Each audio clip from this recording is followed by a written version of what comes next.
I'm in go mode, go. Yeah, yeah. I'm in go mode, go mode.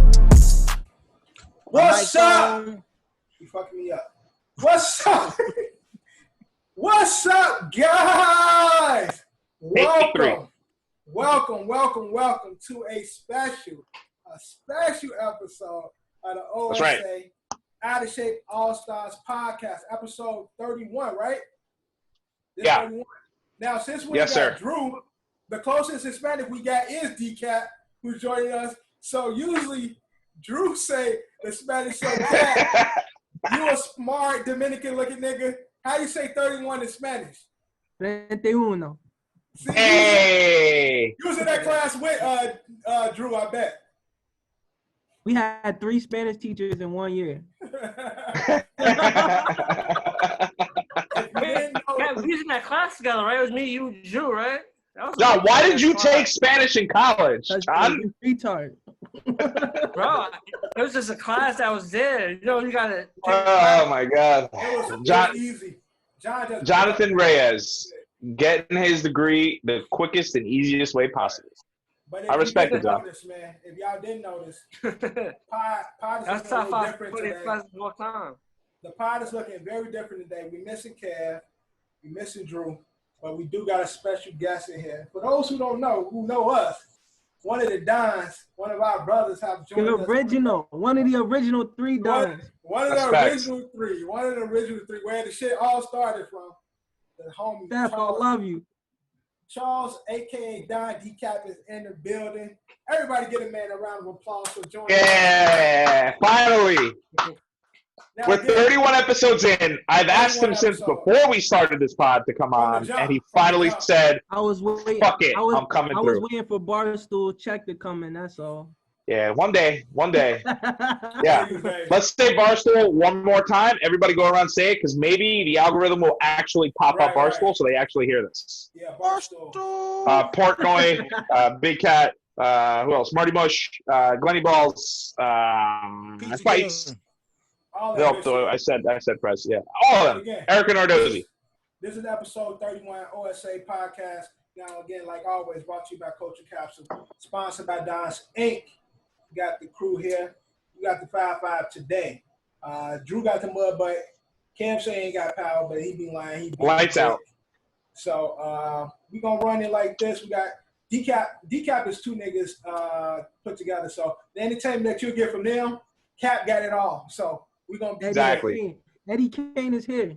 So Eddie Kane is in the building, but before we get into the pod, we got to go around and introduce the rest of the squad. Like always, kicking us off, our faithful leader, Eddie Horchata. Sure. Now we got the comedian and sneakerhead, Just DQ in the building. AKA your friend in the neighborhood, Power Ranger. I thought you were going to say Spider-Man. I thought he was too. But he was Spider-Man. He was Spider-Man. He was Spider-Man last week, so he had to switch it up. Looking like the Unabomber, like always, give it up for Johnny 5. And last but not least, my mom called me Devin, so you can call me Devin. Let's get to the shit. In case you missed it, and we always kick it off with COVID and sports. Now, the vid. Now, I don't know if y'all been paying attention to college football. There's always some shit going on in regards to COVID there. But Trevor Lawrence is back. Clemson quarterback, probably going to be number 1 pick. He is back and healthy, and it says to be playing in the upcoming game, which to me is stupid. But, again, he's back, ready to, make his last impressions in college before he enter the draft, enter the Jets, Before he becomes a New York Jet. Before he becomes a New York Jet at this point, yeah. I mean, I guess. I don't fucking know anymore. I don't know how to feel. I don't have any emotions left. Whatever. I wish Sam Darnold the best of luck. Oh, actually, you know what? Yeah, fuck it. I'm going to say it. I know we're not there, but I'm going to say it now.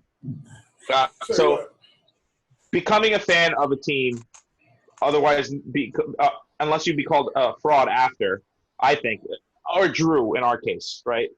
You don't choose the team that you root for. You kind of grow up loving that team, and then that team is just your team, and you have no fucking choice. Look, it's not easy for me being a Jet fan. I didn't want to be a Jet fan. I was not forced, but I grew up being a Jet fan. But I think there's 2 ways out. And I've been telling people this for the last 2 weeks. I haven't said it on air yet, and I'm going to say it on air so it counts. But there's only 2 reasons why you can leave your team. If your team decides to move the state, the city, wherever they're from, and go somewhere else, i.e. the Los Angeles Rams, and they were the St. Louis, and then they're back, and Brooklyn Dodgers, whatever, all that stuff. That's fine. I think another reason why you can go and you can leave your team is if a player on your team gets done dirty, and you can always root for that team. Correct? Am I cool? Yeah. I.e., if Sam Darnold goes to, let's say, explain it. hypothetically, the Indianapolis Colts. Nah, And that Sam don't work. Darnold, You can root for Down Sam, with. but you can't. I'm going to root for Sam. Colts. No. You can root for Oh, Sam. I understand that. I'm going to root for Sam to do well. But I think in that window, Nah, I can give my team 1 year and be like, hey, you've let me down for 31 fucking years at this point, because at this point I'll be 31, not 30. I think I have an opt-out clause. This is Yo, this a new. Ed. Do I or do I not? I'm not saying I'm going to do it. I'm just saying That's a new rule. I never heard that. I'm just saying, It's not a is rule. that because I watched RG3 get killed on purpose, right? and I had Yeah. to stay with the Skins. Yeah. All right, cool. So I guess, fuck, man, I'm stuck with Jets. God damn, this sucks, dude. I I ran saw. RG3 into the ground on purpose. Yo, I got RG3 on my Vikings team on Madden and shit. I picked him up free agency. He actually playing good and shit. I put Kirk Cousins on the bench and started RG. But speaking of Trevor Lawrence, first question, I'm going to throw it to you, Cap. You a guest, man.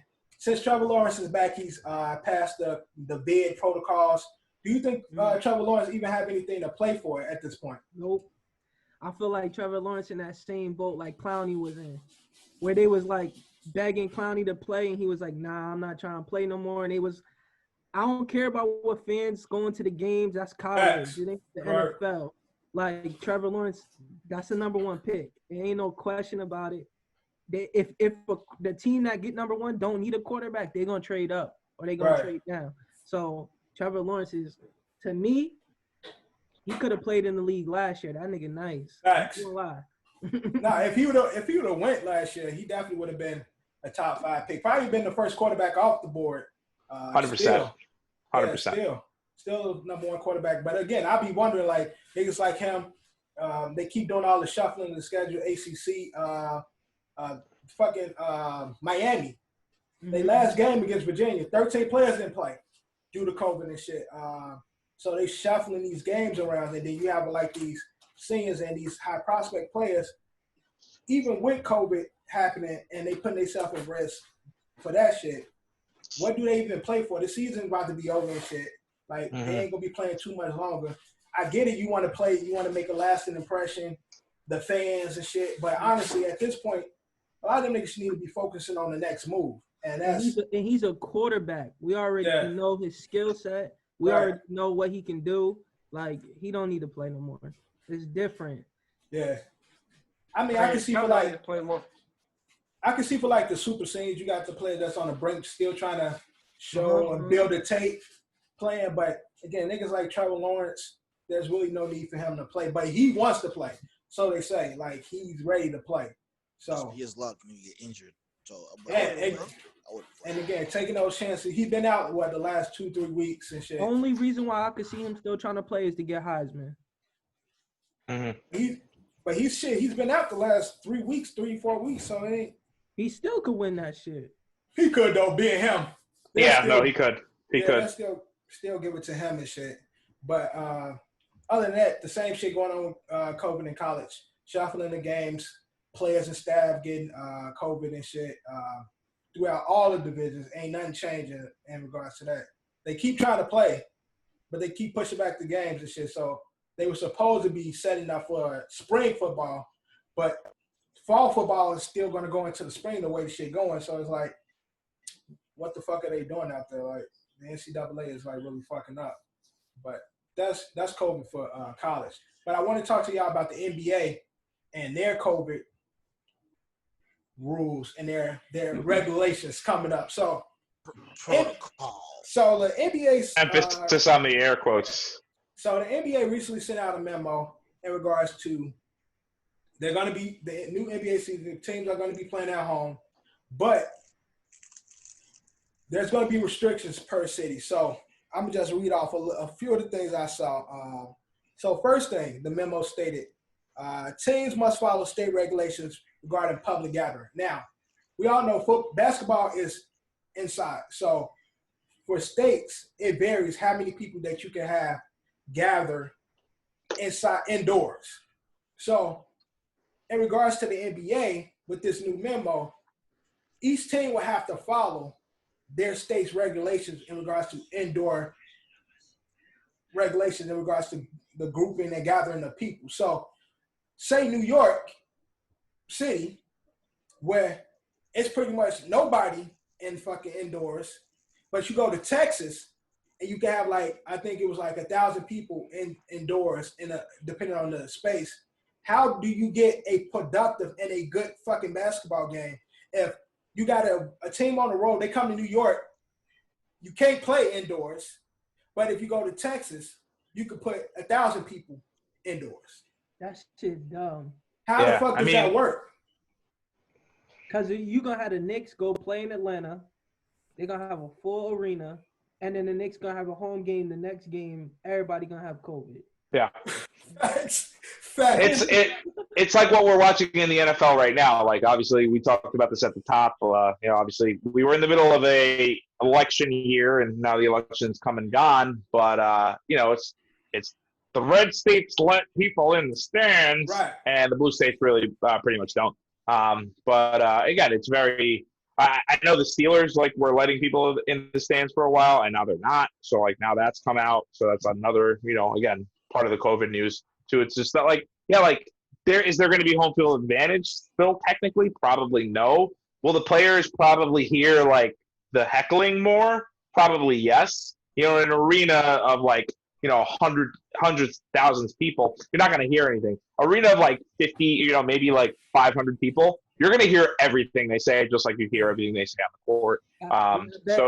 There is going to be I bet they don't call nobody no nigga this year. Oh, they will though. Oh, they will though. But they will. Also the thing, because again, it's only 3 states that allow over 1,000 people for inside gatherings. I know Texas is one of them. I can't remember the last 2. I think Georgia, Florida probably, and probably Arizona. Yeah, it's probably Florida. The big 3. About this shit, right?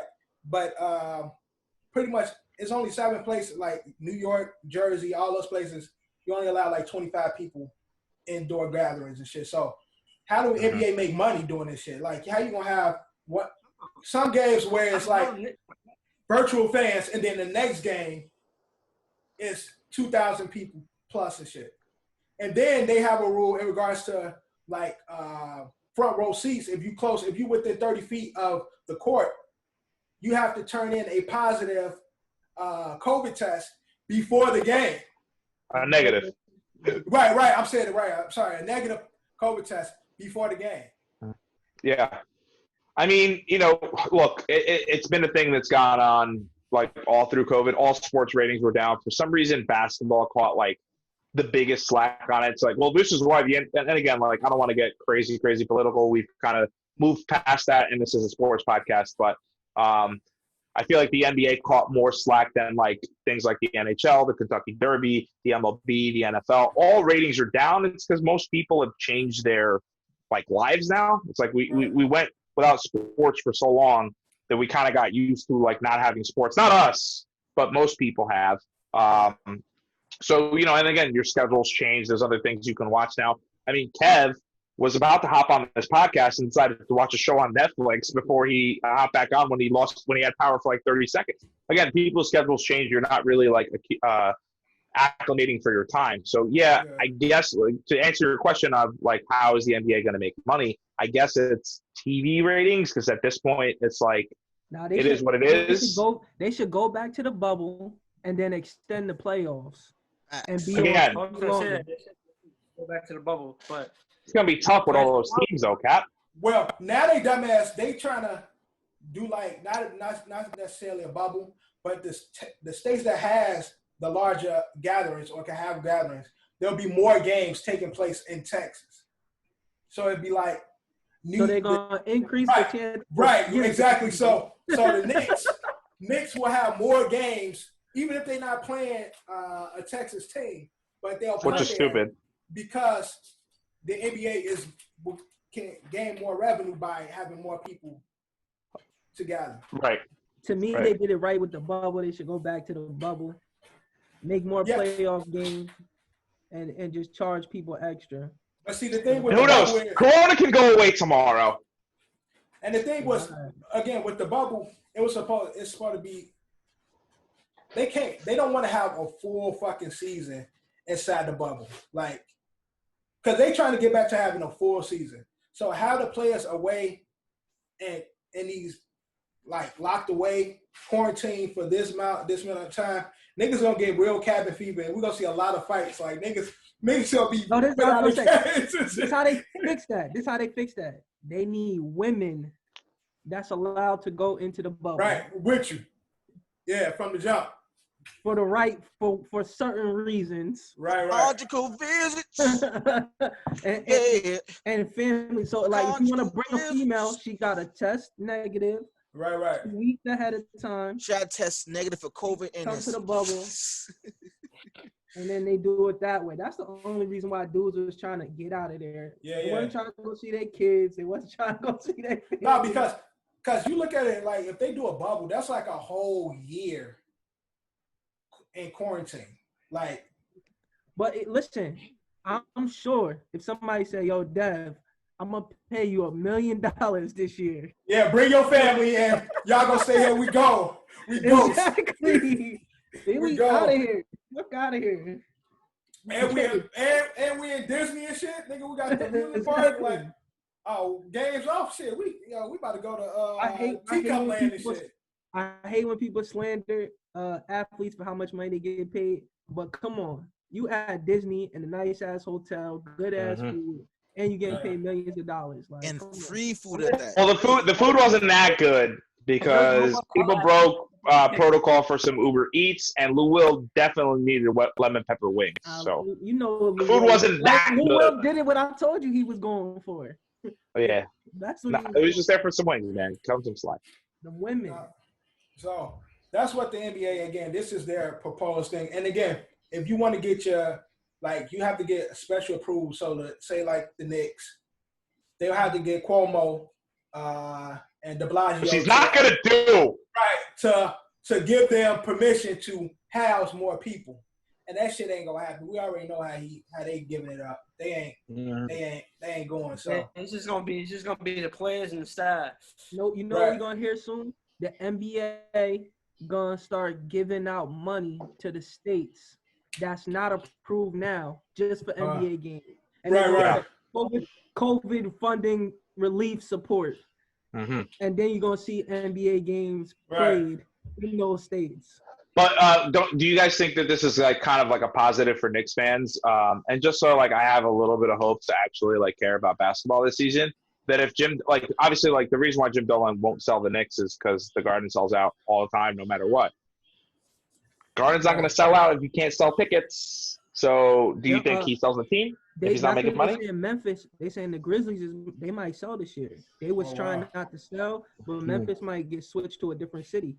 And what about like Toronto? They cross the border. What do the NBA do in regards to hosting games? Yeah, it's tough. I don't even know what their protocol is. And again, we don't know what their rules and regulations in regards to COVID and shit. What happened? Don't Canada got the travel ban? So how is the Raptors going to play people? Right. They're going to let them rock because the NBA gives Canada money, I bet. I'm sure that there's a big money exchange when it comes to that. There has to be. Call it home. Or what? I mean, look what happened to the Bills this year. Or not the Bills. The Blue Jays. They played in Buffalo, so maybe the Raptors play in Buffalo too. Yeah, maybe. I'm not going to no basketball games in Buffalo. Ain't nobody gonna do that. People in Buffalo will. Those people are crazy.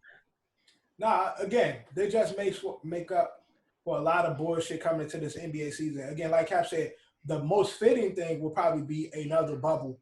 But I'm pretty sure players, for the amount of time that, like, they were already going crazy in the short interim time they was in the bubble. to do an entire season in a bubble, I don't know if that shit gonna work. So I don't know if this shit gonna work. Like I don't know if either one of these shit's gonna work. So we gonna see how this shit unfolds. Again, NBA season kicks off December 22nd. Too early. By then, too early to me, but Johnny love it.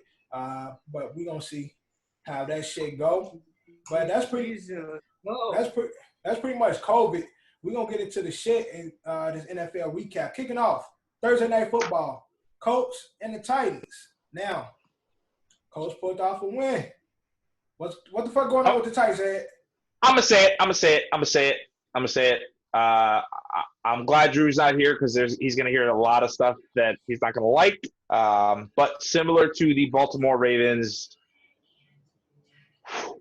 Titans are frauds, man. I don't know. They're just again. I think that maybe they can turn it around. Looking at their schedule going forward, let's take a look. Actually, hold on. But again, like obviously they've had a bad run here, and it's not been working out.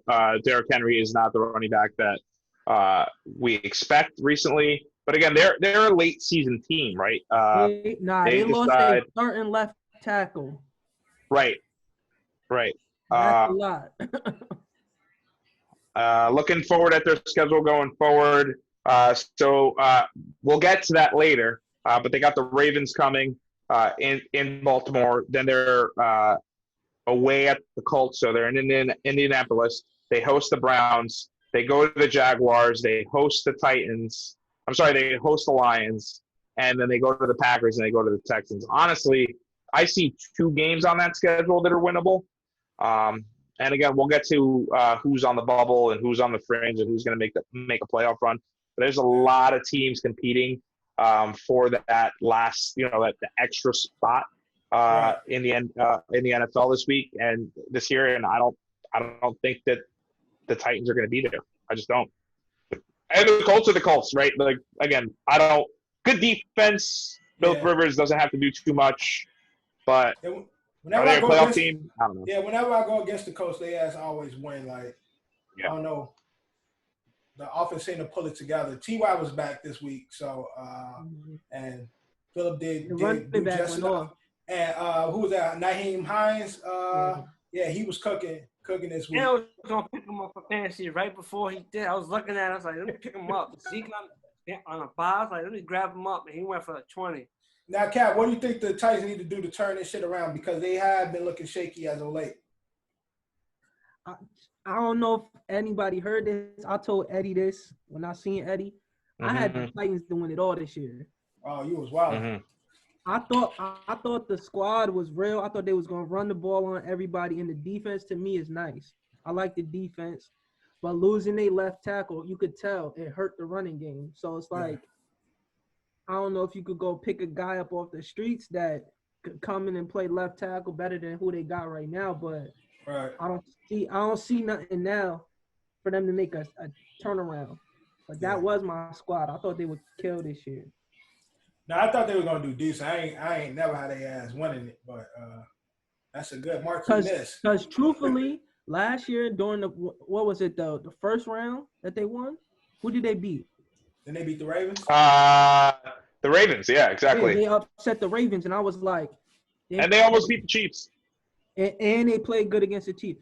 And I was like, they could have been the team. Yeah. But it just fell through. So right now, currently, if the season ended today, the 6-3 Tennessee Titans would be right outside the playoffs, and the Ravens would take that extra wild card spot right now. Because the Raiders are there at second place. They got the 5th seed. The Dolphins have the 6th seed, which is, I don't even know how that's happening. And the fraudulent Ravens have the 7th seed. So, it's tough. And all 3 of those teams you just said, the Tennessee Titans could beat them. It can all be – it's crazy. Like, it could be interchangeable with those 3 teams. It's or 4 teams. It's insane. Yeah, and again – coming to the end of the season, you should see like some change because Raiders ain't that they decent of a team. Dolphins came out of nowhere. Nobody expected anything from the Dolphins. Titans was supposed to be one of the front runners coming out of the AFC, and now we're seeing them not do as well. You got Colts who try to put their foot in and shit. Like it's they Ravens. play ground and pound football. Yeah, right. You know, it's just good defense and run the ball. And Phillip Rivers occasionally throw the ball 20 yards and get a couple touchdowns. Yeah, Ravens was supposed to be one of those, like the Chiefs, decadents of the AFC, and they ass looking real shaky right now.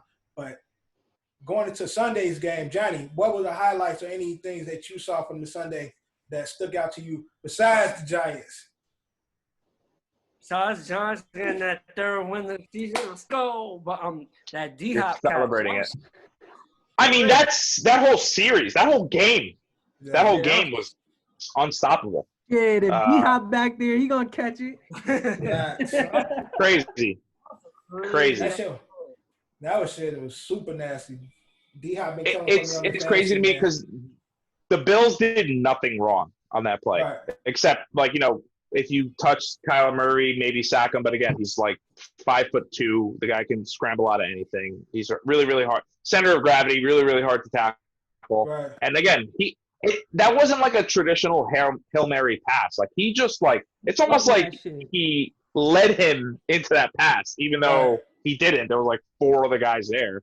But yeah, I mean, you got an arm tackle on Kyler in the backfield. It didn't work out. And then you let him run 50 yards the other laterally, and then just fucking huck one up there. And obviously DeAndre's going to catch it. But Josh Allen looked good, man. And the Bills looked like they were going to win that game. And the Bills look like they might actually win a playoff game. I'm not saying they're going to go anywhere after that, but they might finally win a playoff game. That might be nice. You think that's going to happen this year, Ed? I think they'll win a playoff game, for sure. But how the fuck, my whole thing is D-Hop, don't get no disrespect to D-Hop. The catch was, amazing. But how you got 4 niggas who all missed untimed the jump? Like, everybody was like, while he was going up, everybody was already coming down and shit. And he just went. I forgot what he said, but they were comparing another catch. And he was like, well, there were 3 other guys when I caught mine, so. Right. He was just very oh, yeah, if you didn't know, there were 3 guys with me, and I still fucking caught it. I don't understand why, when they know it's a Hail Mary, keep one guy all the way back, and all you got to do is smack the ball down. Right. Mm-hmm. But everybody wants to be the playmaker, man. Yeah, that's what it is. Right. Because what they usually do in plays like that, they have a jumper in the front, and then they have somebody in the back just to put that shit down. Nobody trying to catch this ball. Let's put this shit on the ground. I'd have put my biggest tight end in the game and said, smack the ball down when the ball get in the end zone. Nah, niggas want to put their hands on the ball. Yeah, everybody wants to be the hero. Yep. They want to be the hero to catch it and fall down and get the touchback, and then so they can do victory formation, all that. So they could turn around and run. You know how they be running in front of the camera and shit. The whole defense, so they can have one of those moments and shit, and all their ass look stupid as hell. Point the finger at you. Why you expect the ball to do all this shit? Focusing too much on being the ESPN's top 10 plays, and they became the top 10 play themselves. Dumb as hell, trying to. And again, you got 3, 4 niggas. What's the saying? You only live long enough. Yeah, go ahead. No, go ahead. They had 3 or 4 niggas, and if you look at the highlight, the replay of that, nobody attempted to smack. Everybody's hands was like this. Everybody tried to. The funny thing about that play is, when I was younger, my friends would play football in the streets. Oh, here goes this nigga DQ with his stories. No, this is mad funny because I was pissed off, right? So, it's the last play of the game because my friends on the other team have to score to win. So I already knew it was going to have to throw a Hail Mary. So I'm already in the end zone. My friend Nunu's behind me, right? I fucking see the ball coming down. My dumb ass jumped a second too early. My fucking fingers knocked the ball out the air. But I didn't know this nigga was 3 feet behind me. He catches it before it hits the ground. I'm like, I turn on like this. I'm like, I understand that feeling. That shit crazy. We was playing football in the street and shit, so touchdown was in between cars. Yeah, you got to jump on the car hood. Right. That was a touchdown and shit. It was in an empty bank parking lot. That shit's like the same exact length of actual probably it's like an 80-yard parking lot. It's the width was perfect. So we also So played it them. looked like the parking lot across the street from Cottage, back in Berkeley. Oh, man. Yeah. We should start DQ Sports Stories as a snippet. Oh, yeah. Say- Yeah, it's a subsidiary podcast. I definitely got It's going to be it's going to be our less successful podcast, but it'll be a podcast on Right. both. So instead of the 4 views, it'll get like 2. Right. So, Right. So a little bit different than what we're doing here and shit. But any other highlights from Sunday? So what I call the trash bowl was the Cleveland Browns versus the Houston Texans. Talk about a game that was not on Red Zone at all. Final score was 10-3, I think. I don't even know. Yeah, whatever. It doesn't matter. That game was so boring that I literally saw birds on the field while the Browns were in the red zone. And then while I was laughing about it, I'm like, dude, this game is so fucking boring. Birds are on the field. I was like, all that's missing is a tumbleweed, the tumbleweed to go across. A literal fucking plastic garbage bag fucking flew across the fucking field. And another part of that game too is a lot of gamblers are upset with Nick Chubb. I don't know if you guys saw that. He was wide open for a touchdown. He literally ran. I think he was clean for maybe 35 yards where no one touched him. And instead of taking a knee at the one or I don't know, scoring the fucking touchdown, he ran out of bounds at the one. So lost a lot of people money. Sucks to be you if you betted like that. Thankfully, we don't bet like that because we're responsible gamblers. We don't gamble lots of money. We just go to Jersey. You pick the team and that's it. That's it. That's all you got to do. You don't got to worry about over-unders. You don't got to worry about the money line. You got to worry about spreads. But yep, that was a boring game for me. Can we talk about freeing? Can we talk about freeing Deshaun Watson off that team? Yo, go ahead. It's time, man. It's time. They got to get that kid out of there. But he just I'm about to say he just signed that new deal and shit. So he ain't going nowhere. That team horrible. Mm-hmm. Well, so there's something going around for a while where it's would you still if you're a Houston Texans fan, would you trade DeAndre Hopkins, which they did, but if you knew that trading DeAndre Hopkins would also get rid of Bill O'Brien? So therefore, the question is that if you kept DeAndre Hopkins, you would keep Bill O'Brien. Right. Or you get rid of DeAndre Hopkins, and then ergo you lose Bill O'Brien, which is actually so they we'll lose D Hop in order to get rid of and obviously Romeo Cornell's not going to be the long-term head coach over there. You would hope that I forgot. Yeah, you would hope that you do get a new coach, you get a new GM, and you have Watson on this long-term deal. And you get pieces around him, and you do right by him. Honestly, it sucks because they're in full rebuild mode, and that sucks for a guy that you just paid. I don't know what his contract is, but he's the second highest paid quarterback in the NFL. Mm-hmm. When last time Romeo Cornell was head coach? A head coach. He was a head coach for the Cleveland Browns, and he was he's the stigma of guys that leave Bill Belichick that think that they can coach with Bill Belichick's mentality, and it doesn't work. Yeah. True judge. Did he coach when they fired Bruce Arians too? Don't diss. Mm-hmm. What'd you say, Dicap? When they fired Bruce Arians, didn't he take his job for a little bit as the head coach? I think so too. Yeah, maybe. Was it Romeo? Maybe. Romeo been around for a while. He's been around forever.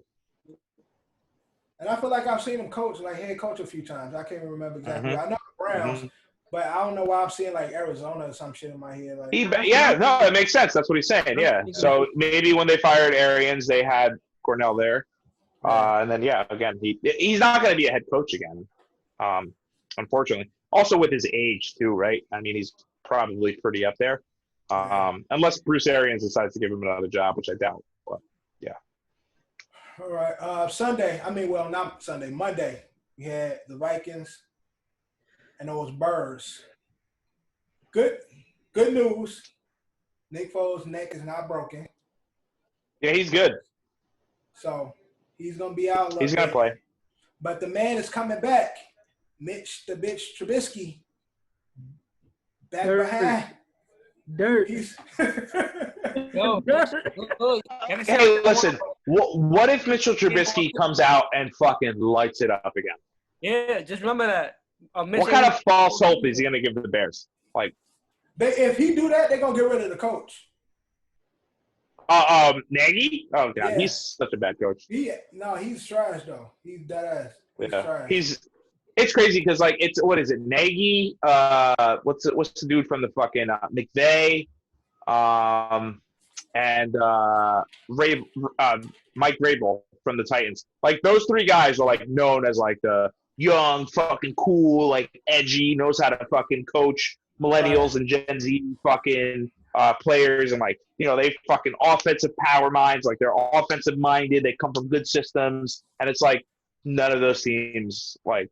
They're just known to be chokers, like clearly chokers. We're seeing it with the Titans now. We saw it with the fucking Rams in the playoffs, and then in the Super Bowl, and we saw it with Matt Nagy and the Bears in the playoffs with Cody Parkey doinking. Right. Chicago always does, so Yeah. we already know that. Right, dead all the time. No matter what the sport is, niggas die. But, it's unfortunate though because every time we count them out, they find a way. And even still, at 5-5, the Bears are technically in the hunt. Like they're second in the AFC North. They're on the fringe. They're a bubble team. Hey, the they still can't make the playoffs. The Giants are in the hunt because they play in the NFC East. They are. Because the NFC East sucks. I told y'all, Giants gonna pull some fucking sneak into Some the 2007 playoffs, magic? like they did that bullshit when they weren't supposed to be there that year. Get it to the playoffs, start cooking niggas, and then go fucking all the way and shit. I seen on y'all rundown, so this worked perfect too. The Eagles gonna get it. Watch. Okay. All right. We'll get there. Wentz is gonna start eating. Why you say that? Because now the guys are starting to come back. He got Miles Sanders back. Alshon is back. Watch. The Eagles are going to be the team to pick it up. Oh, I forgot about Alshon.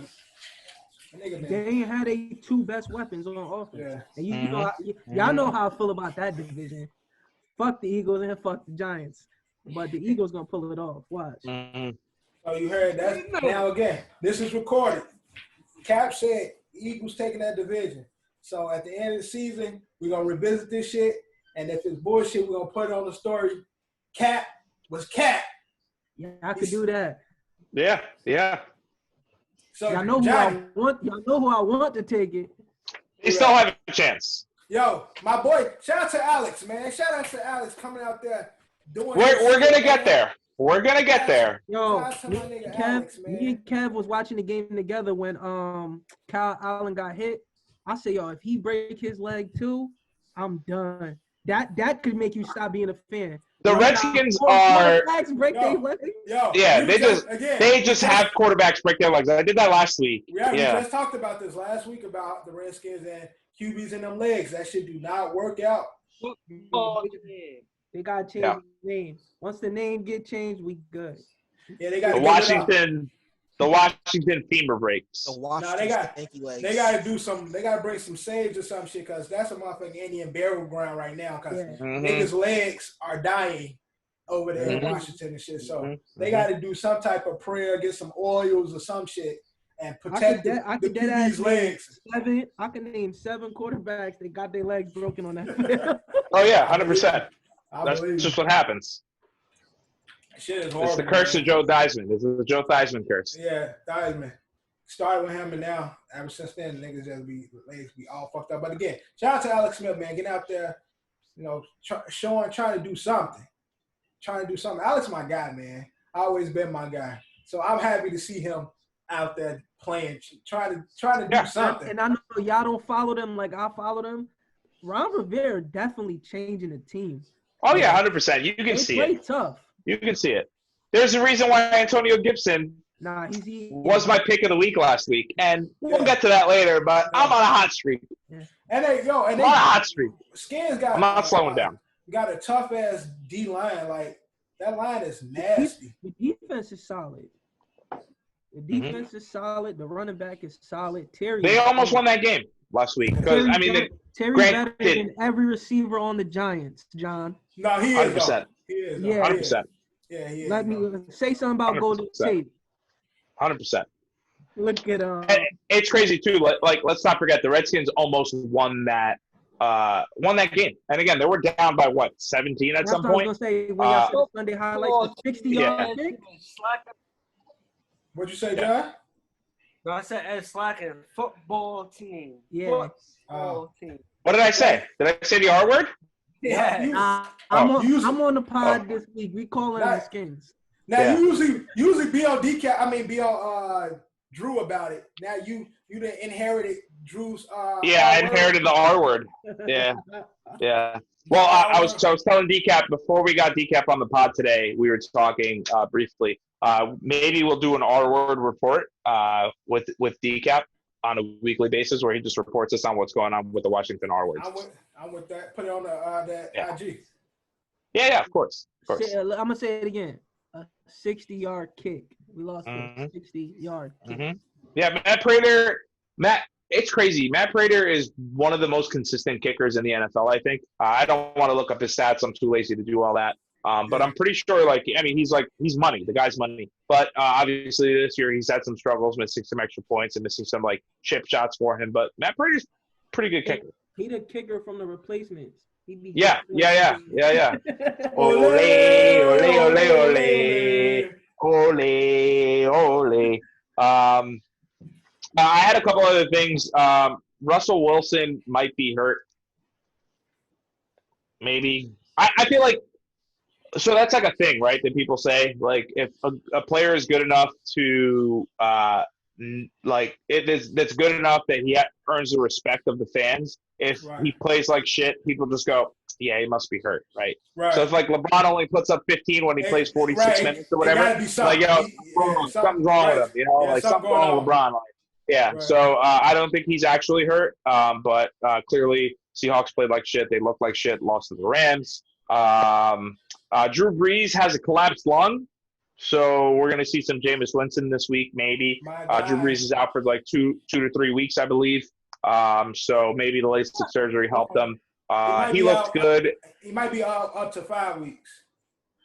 Oh, really? So, yeah, Taysom Hill, Jameis Winston, they'll figure it out. Jameis Winston, over-under that he throws over the course of the next 5 weeks. Let's take bets, guys, huh? What do you think? I think he throws 7 interceptions. No, he can't. That's too many. No. 7 interceptions over the course of the next 5 weeks. But if he throws 7 interceptions, he's going to have at least – then it's even. It's fine. He's going to have at least 11 touchdowns then. 100%. But I'm saying – is Michael Thomas playing when we make this pick? Yeah. He'll be back this week. Michael Thomas is going to be back. Everybody. He's going to do it. Emmanuel Sanders is back. Yeah. But I'm saying over under 7 interceptions over the next 5 weeks if he starts. I got under. AK Under? Gonna be there. I got Dev, how many you got? Over or under? 7 interceptions the next 5 weeks. I'm going over. All right, DQ, what you got? I'm gonna go under. Okay, yeah, I'm with Dev. I'm taking the over. I guarantee you he throws 10 picks. You know why I don't think he's gonna do that? Because Sean Payton will be like, "Fuck that, run the ball." Right. Kamara could do what he need to do. Yeah, that's a good point. But Jameis will audible out because he just loves throwing interceptions, and he'll make sure that he throws it. That's fine. Only thing is, I like Jameis, and I know he gonna put up yards and he gonna put up touchdowns, but he gonna put up just as many NOs, and that's the shit that scares me with him. I believe this next game he'll have probably 2 something, probably 3 touchdowns, but he gonna have 1 or 2 NOs. Bro, it's the Falcons, so. Yeah. That's true. Are we good? We're good on Sunday games, yeah? Anything else from Sunday? Going once, going twice. I mean, you know, with that victory over the Ravens. Oh yeah, That's what I'm saying. Yeah. This would have been perfect for fucking Drew, because we've been saying how shaky. The Ravens are frauds. The Ravens are frauds.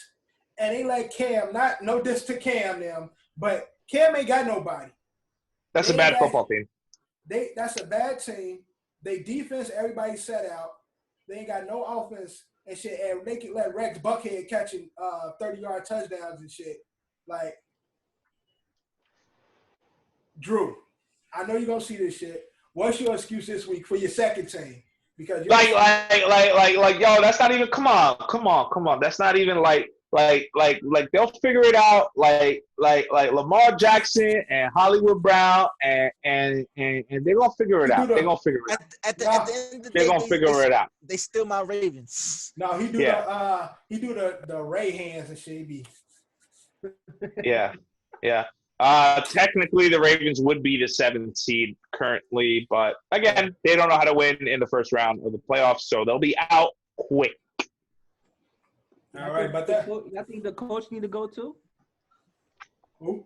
Harbaugh? Well, yeah, it's a bad. So we'll get to the honorable mentions at some point. But it's just a bad week for the Harbaughs this week. Just bad. Obviously, John losing to the Patriots, and then Jim losing to Wisconsin. Not good. Team got blown out. Yeah, but both Harbaughs are probably looking for. Yo, how sick would it be though if Jim or John gets a new job? I'll take both of them. I'll take them both. Like, I'm good having both Harbaughs for the New York Jets. I'm all for it. I'm all for it. Yeah, he'd be doing that and something else. They talking about Jim coming back to the NFL. So yeah, if Jim comes back to the NFL, come to the Jets, man. I'll take you, dude. I've always been an advocate for Jim. I don't think that college worked for him. He did his thing in Stanford, but once he came to the NFL, he was ready for the NFL. 49ers did him a little dirty. I don't really appreciate what they did to him. Obviously, Michigan threw a shitload of money for him. But the way I see it is that this guy, and he's just a football guy, right? He was in the goal is to get to the NFL. I think he's going to be a very Pete Carroll kind of guy, where he goes to known college football coach, goes to the NFL. Obviously something happened, so Pete Carroll didn't do well in the NFL, and then he gets sent back. And then there's guys like Nick Saban who goes to the NFL, sucks, and then realizes that, hey, college is my game, and obviously he's Nick Saban. Nick Saban is Nick Saban. But I feel like Jim Harbaugh, is more Pete Carroll, to where on his return to the NFL, he can turn the team around and take them to the Super Bowl. Jim Harbaugh and Trevor Lawrence could go to the Jets. I'm just saying. Still gonna be ass. Of course, yeah, of course. Woody's coming back. Trump's out of office, so now Woody's coming back. It's all fucked up. Joe Douglas is probably gonna lose his fucking job. We are fucked. But hey, it is what it is. Well, it's gonna be fun to talk about, because I can definitely see that happening. Jim and Trevor going to the Jets, and it just continue to be a shit show over in New York. But we're going to move over from the NFL. We're going to get into the honorable mentions. We're talking NBA, though, because that's the shit show right now, too. With all the possible moves and shit. As we know, CP3 is now in Phoenix, which, for me, I really don't understand this move, man. Nope. I don't get it. I think the NBA punishing CP3. You think so? They just keep putting him with these young teams that he gonna be the leader, but they ain't gonna do shit. Right. Like only thing like that I can say with the Suns is Tyson Chandler's not the Suns, is he? Who? I don't even know where Tyson Chandler is. Well, they got DeAndre Ayton, who's a good big. Yeah. So I was like Chris Paul and all the other teams he played, the players he played for. Out of that group of players he's going to play with, probably 2 players out of those 2 out of that group are going to be successful after he leaves, because that's what Chris Paul does. Chris Paul builds players that were shitty or even are need polishing and makes them better. Like I said a few weeks ago, Tyson Chandler was going to be out the league if Chris Paul didn't run a pick and roll with him in New Orleans. Peter Stojakovic was the only thing about him after he left Sacramento. This nigga David West was ring chasing, only won one because he was playing with Chris Paul and learned how to fucking play with people. Chris has always had decent players and made them look good Right. Exactly. all the time. That's why Look he's at not Blake Jordan Griffin. ass, How's he the doing? Lob City. Again, this works for everybody but Chris Paul because Book is going to become a better player playing with Chris Paul. Ball. He's not If going he to hold the stays. ball so much. Right. He won't 'Cause have they're- to. Right. But again, I'm just saying Yeah. in the sense of this ain't Book will be a better player, but he ain't gonna be a better player in Phoenix because for Book, this doesn't say we're trying to build a team for the future for you here in Phoenix. Chris Paul should be in the point where he's looking. He should be ring chasing. He's done all like he's a legend. His circumstances won't allow him to ring chase because Right. remember, he was going to get a ring when he went to the Lakers. They defeated that shit. But Right. niggas like James Harden can request a trade to a team who already has these two good players on there ready, but Chris Paul can't do that. I told you they punishing him. Yeah. So Don't he like go Curry. to the desert to fucking pretty much die for the rest of his career unless he moves somewhere else because I know Johnny has Johnny be wishful thinking and shit, and I like that about John. But I'm saying in regards for Chris Paul's career, he ain't get the Suns ain't gonna get past no Lakers team. They ain't gonna get past a fucking a Jazz team. So Let's just talk about that. Just imagine you live in LA, then they tell you gotta move to Oklahoma City, and then they say you gotta move to Phoenix. the desert and shit. Like this nigga on a witness protection program or some shit. Nigga went from New Orleans to OKC. Yeah, I was gonna say. I was like, let's not forget he was OKC. in New Orleans for a little bit. Fucking insane. Yeah. The But only thing good about him being on the Thunder was start his career in Oklahoma. He Here- has so he- they have a Yeah. legitimate kid that's going to be really, really good, and he You has. said who? They have DeAndre Ayton, Right, DeAndre Ayton is a good big. solid, and playing with Chris Paul can only make him better. And Chris Paul, with a solid big, can do damage. Not saying I don't know where they're gonna go. I don't expect them to go to the final, but any good ass run, some But role play. but that's what I'm saying. This works for everybody but Chris Paul because Chris Paul goal is ring. That should be the only ring, not to be competitive with the top dogs and lose. Like okay, you go from all the you go from the active first players, round, like, go from yeah. the first round to the second round. That ain't where Chris Paul is at in his career. DeAndre and all them, they go. But Chris Paul might look at this. I'm saying, but he might look at this roster and think, "Oh shit, this is probably one of the best rosters." You don't know what's going through Chris Paul's mind right now. But in general, Yeah. like out of all Wishful- active players wishful currently in the thinking, NBA, Chris John, Paul is wishful the one that thinking. needs to ring the most. So I think I know exactly what's going through Chris Paul's mind. I know you guys know, and I think our listeners know. I'm not that well versed in basketball, but there is one thing I do know. The entire Phoenix Suns team got their dick sucked. Do you think Chris Paul? Like, you know?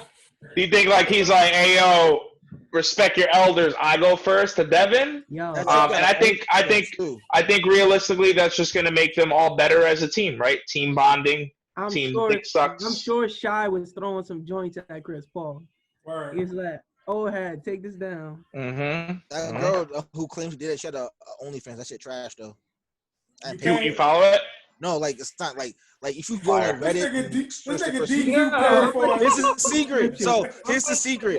Being on the internet, like if you search someone's name on a Reddit and they have OnlyFans, all this shit might pop up most likely. So you watch Allegedly. DQ be So you on say that you motherfucker. want to get OnlyFans right now? Yo, DQ, go through your gallery. Pull your gallery. Yo, DQ be using Honey to get discounts on fucking OnlyFans accounts and shit.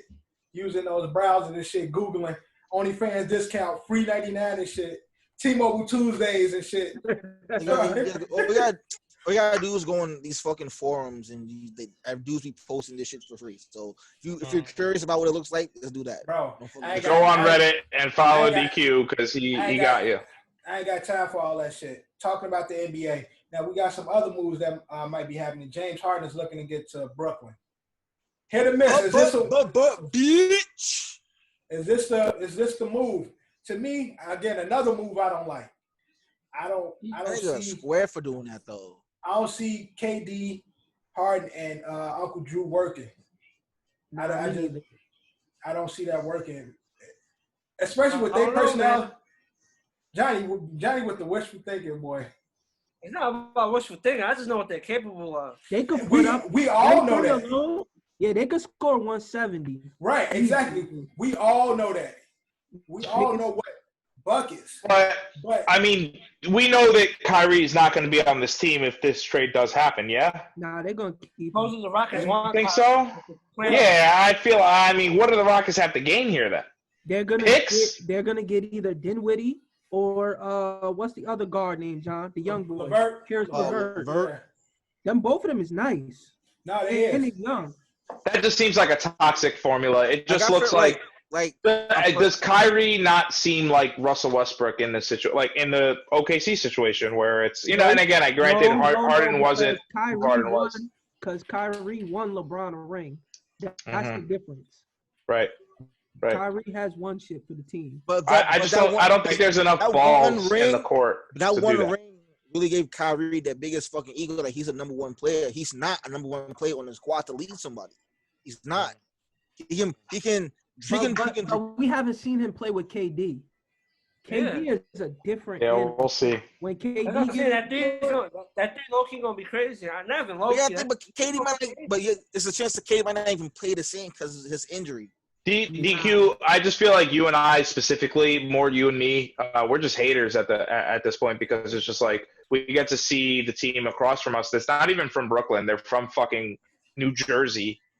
They get to get all these fucking big name players and continue to suck. And these guys, honestly, they have a good shot of winning, man. But this is the Nets. The Nets have always done this though for years, since like 02 and 03. They put all these players together, but don't do shit. Like that's what they're known for doing. It's different players. Well, this is different type of scores than the old Jersey. Yeah, I know that's but at the same time, like the fact that we ain't talking about Kerry Kittles and Keon Martin.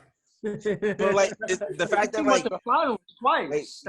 that like the fact that like these three players, if they do end up on the same team, they all three are in the top 5 of the most usage of any player in the history. Okay, but listen, Steve Nash is gonna be playing D'Antoni's offense with 3 niggas that can shoot the ball. Kyrie said that his coach though. But 3 dudes that also demand the ball, Cap. That's my thing. I know I sound like a hater, and I know I'm trying to be. I just don't see the 3 of them meshing together. But also, remember, people said the same thing about Steph, Clay, and KD, and it worked because KD can. God damn it! I don't want to fucking hear this, man. Like, fuck. KD that's what I said. KD don't hit the ball. My issue is not KD or Harden. It's Kyrie all the way. It's Kyrie. My issue is. I think Kyrie get a bad rap. I think he get a bad rap. I think, in the sense of Kyrie, to me, he wanted to. It's like he wants to be the number one, but he's always next to, except for in Boston, he's always next to somebody who's a notch better than him. And he doesn't really know how to play the facilitator. He can still be the ultimate scorer like he is, but facilitate when he needs to facilitate. KD don't need to bring the ball up. KD just gonna score. Harden is a facilitator, but Harden honestly really don't want to be the facilitator. He want to be a fucking scorer.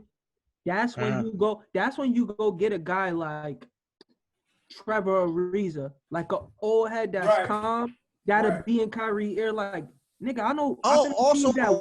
If that's the case, technically, isn't Jamal Crawford still in the net technically? Yeah, he is. Right now. So, like, he could be that guy to get in his ear. Yeah. Like, oh, we just want to win. In that scenario, I see that working because Jamal Crawford's like always been that player. Like he's not the guy to rely on. He can facilitate, but also he knows how to mold like these younger players. Like Zach LaVine is his biggest prodigy, pretty much. And that dude is fucking nice. Yeah, that's true. They need a guy. They need an old head to be in his ear. Like, yo, I'm not telling you what to do, but we could win with this team, and they could. Yeah. It could beat anybody. Yeah. Now, speaking of people on the move, we talking about Harden. What y'all think what's gonna happen with Russ? I think Russ about to get the. I think he about to get the Melo treatment. I don't want Russell Wilson on the New York Nigga, Knicks. Russell Please, for the Westbrook, love of nigga. God, let's not do this again. Let's not. Nigga. Westbrook. That's what I meant. Westbrook. Yeah, I don't know why I said what. I sound like Drew again. I'm the Drew today. Yo. I'm Drew today. I'm Drew today. Jared Allen, my starting quarterback, Jared Allen.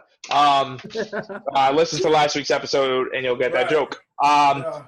Yeah, no, I do not want him on the Knicks. Please, for the love of fucking God, keep him away from the Knicks. I think it'll work. I don't want it to work. We'll love him. Don't get me wrong. He comes to the Knicks, I'm gonna love him, but I don't want him here. I think it'll work. Maybe I need him. Westbrook gonna force them to be tougher. That team has a lot of talent, but they soft. They don't play good. And for the pieces they traded him for, like that's a fucking steal though. Like I'm just saying. What do we trade it? What would we give up to get him? So to get Russell Westbrook, all we gotta do is give up Julius Randle. He can go. That's fine. You gotta give up Dennis Smith Jr. Can go. You give up Frank. He can go. Frank, yeah, that's fine. Frank need to go back to France or wherever he was playing. I swear. Yo, overseas, like I don't understand like why people sometimes like players like Luka Doncic, they're anomalies. They're just fucking different. But overseas, like in France and Europe, like there's no competition like there's in the US. So you may be oppressed by a kid dropping 20 points while he's like 17, 18 years old, but he comes to the US, he's gonna get cooked. But just think about Russ, RJ, and Mitch Robinson. They could play. That team would be decent in the East. Yeah. Yeah. I don't know. Don't get my hopes up. I don't want to feel good about the Knicks. I never feel good about the Knicks. 2015, I felt okay about the Knicks. I would say it'll sell tickets. What happened? They sucked in 2015. No, it wasn't. No, yeah, no. That was the 52 game. 2014. Sorry. Yeah, 50. What was it? 54 game. 54 game wins. Fucking knocked out in the first round. It was great. Also, that was the start of the. Three to the dome. The Bucks got Drew. Great pickup. Drew Holiday. That's probably one of the best moves that happened through this offseason, I guess. Sounds like it'll keep Giannis Antetokounmpo with the Bucks. And they got Bogdanovich. Sacramento. So they trying to put some pieces around to keep Giannis there. They got their shooter. They got the other point guard, the new point guard. So now, do they still got Eric Bledsoe? No, he traded him for Drew. Okay. They traded Bledsoe and George Hill for Drew Holiday, and they traded 3 first-round picks, and 2 pick swaps. So Eric Bledsoe is on the Pelicans? Yeah. No, get rid of his ass. We don't need him on the Pelicans.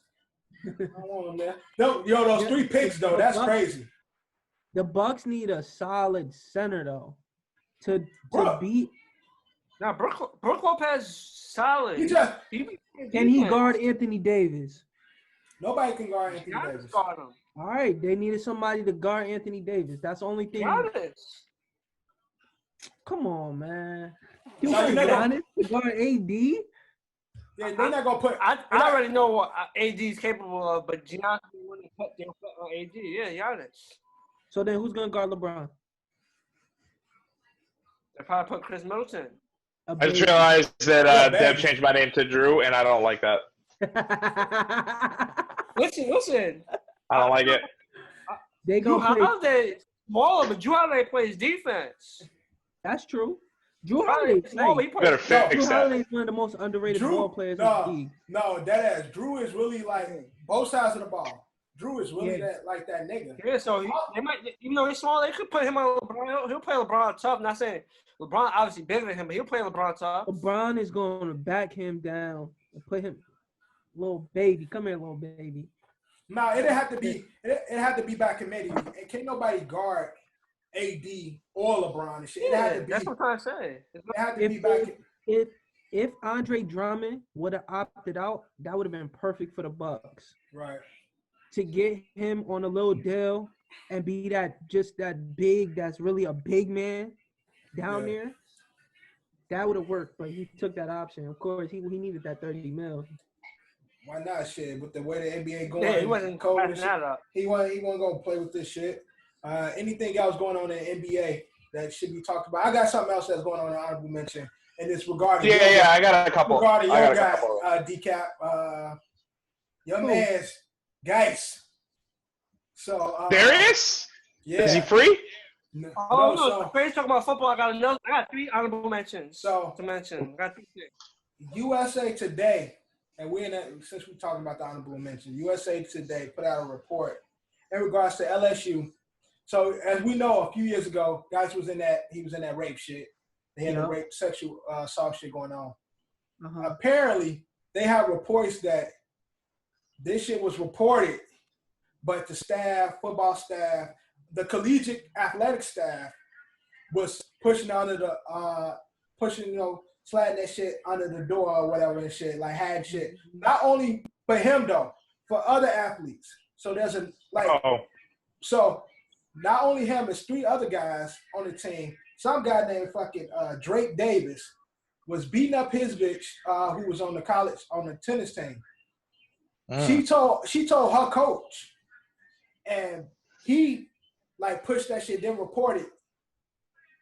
So like trying to they say like all the LSU, the collegiate department is in cahoots of keeping their star players playing. And there's a lot of women that's being sexually assaulted and sexually harassed by players, and nothing's being done at the university. That's the most Washington football team thing. No, listen. I knew Geis was in. I knew he was guilty because when that shit came out with Reuben Foster, the team was like, "That's bullshit," and we support Reuben. The girls trying to get him. When that shit came out with Geis, nobody said nothing. Was like, "Yo, get him out of here." And he was our best offensive weapon at the time. Yeah. It was like, "Get him out of here." I was like, "Yeah, he did that shit." No, but new reports that came out. Not only him, it's 3 other players that's been associated with that shit. Who was the other LSU player at the time that was there with Geis? Was it Fournette? I don't even know. I think so. He was Fournette back Yeah, it had to have been the same. Yeah, it had to have been the same draft. So more of these reports are coming out. Guys has look like him and like 3 or 4 more motherfuckers gonna go down. He's gonna do jail time. He's gonna do jail time. On some real charges and shit. So shit crazy there. And that the whole department is gonna fucking ultimately go down and shit, because now it's like all these reports coming out, not only again for football, but you got the tennis coach keeping shit like quiet and shit. One of his players coming to him saying this what happened, thinking that he a protector. He like, oh shit, who? Oh, let's throw that shit away. Like, of course. So I don't know, man. Yeah, it's wild over there. I seen the reports with the skins with the whole sexual assault shit. the Washington Predators. That's what they're known on as this podcast. I don't know if y'all watched the shit where they talked about like what they were saying. Some of them dudes got fired off of flirty text messages. It was locker room talk, right? Isn't that grab her by the pussy? Like locker room talk. When he said, "Shorty, I bought you lunch. You should come see. Like you're supposed to owe me something." To me, that ain't that bad. But it's rapey enough, though. Well, regular shit probably, but workplace, you got in the coworker that's different. Yeah, that's a quick call to HR. Bad. Eddie. Did you? Is it your? Hey, listen, we shouldn't talk about this. Okay? Look, I worked in a privately owned company, and there was no HR, and I was allowed to do whatever I wanted to do, although I always got consent. Okay? Eddie was wilding. Oh, man. Look, it blossomed into a beautiful, almost 8-year relationship. We built a beautiful home together. We love each other. We're fine. My man was shooting his shot. I shot my shots. Always. Stop. Never missed either. I took swings, never missed. Barely missed. No, I missed a lot. I missed a lot. I have a couple other honorable mentions so we can finally move on from In Case You Missed It, because we've been on here for like an hour and it's great. Welcome. John, 31. Oh, go ahead, John. 31. John got something too. Remember DeAndre Baker, the Giant? Mm-hmm. Oh, yeah, I Charges seen dropped that. against him. They said that the people that was accusing him was trying to extort him. Yeah, it's cool. He's never going to play in the NFL ever again. He No, sucks. no, no, anyway. that's wrong, John.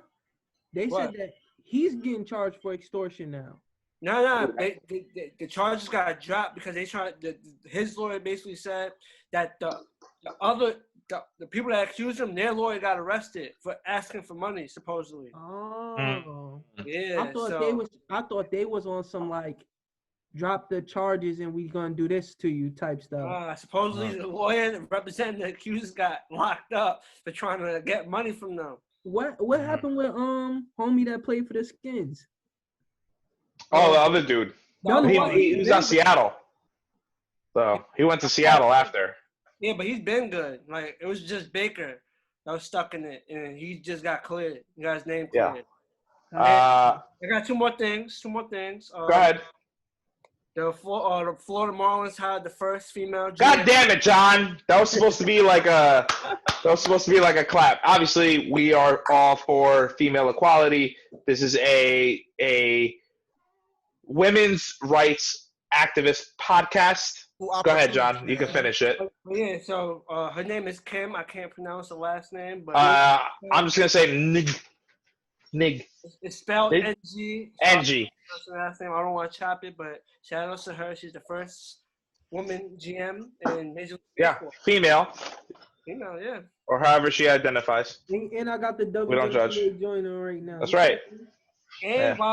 while we're on the hirings, hockey hired its first black assistant GM. Hey, there you go. John took two of my honorable mentions, but good job, John. Yeah, progress. Progress is being made in sports, and it's amazing. Since John said, You got his name? I lost his name. I don't have his name right now. Hold on. Sorry. Brett something or Brett something, but the Florida Panthers hired their first black assistant GM. I can't even clap for that. NHL been around for how long? Some years. So, man, it's rough. His name is Brett Peterson. Brett Peterson. So shout out to Brett for doing that. That sound like a white man. He got the interview based off his name. They were like, Yeah, 100%. They were like, probably talk to this Brett Peterson guy. That's probably not his real name anyway. The only other thing that I had, so we can finally move on from this goddamn topic. No one cares. This is my no one cares honorable mention. Dustin Johnson won the Masters at Augusta. who? If they name me Tiger, Some golf shit that happened in South Carolina over the weekend. There was a lot of rain. Was Tiger playing? Yeah, he was. He sucked. He didn't do well. I don't know where he finished to be at exact. But Dustin Johnson won by a landslide. I think he won 5 overstrokes or understrokes. I don't know how it works. All the points are minus, and they don't make sense to me. Okay, so how it works is I know how it works. I'm over-exaggerating. You don't have to explain it to me. all right, so now I'm just saying it's a really, really white sport, and there's a reason why retired athletes play it. Yeah. I got an honorable mention that I know y'all don't talk about on here. Mhm.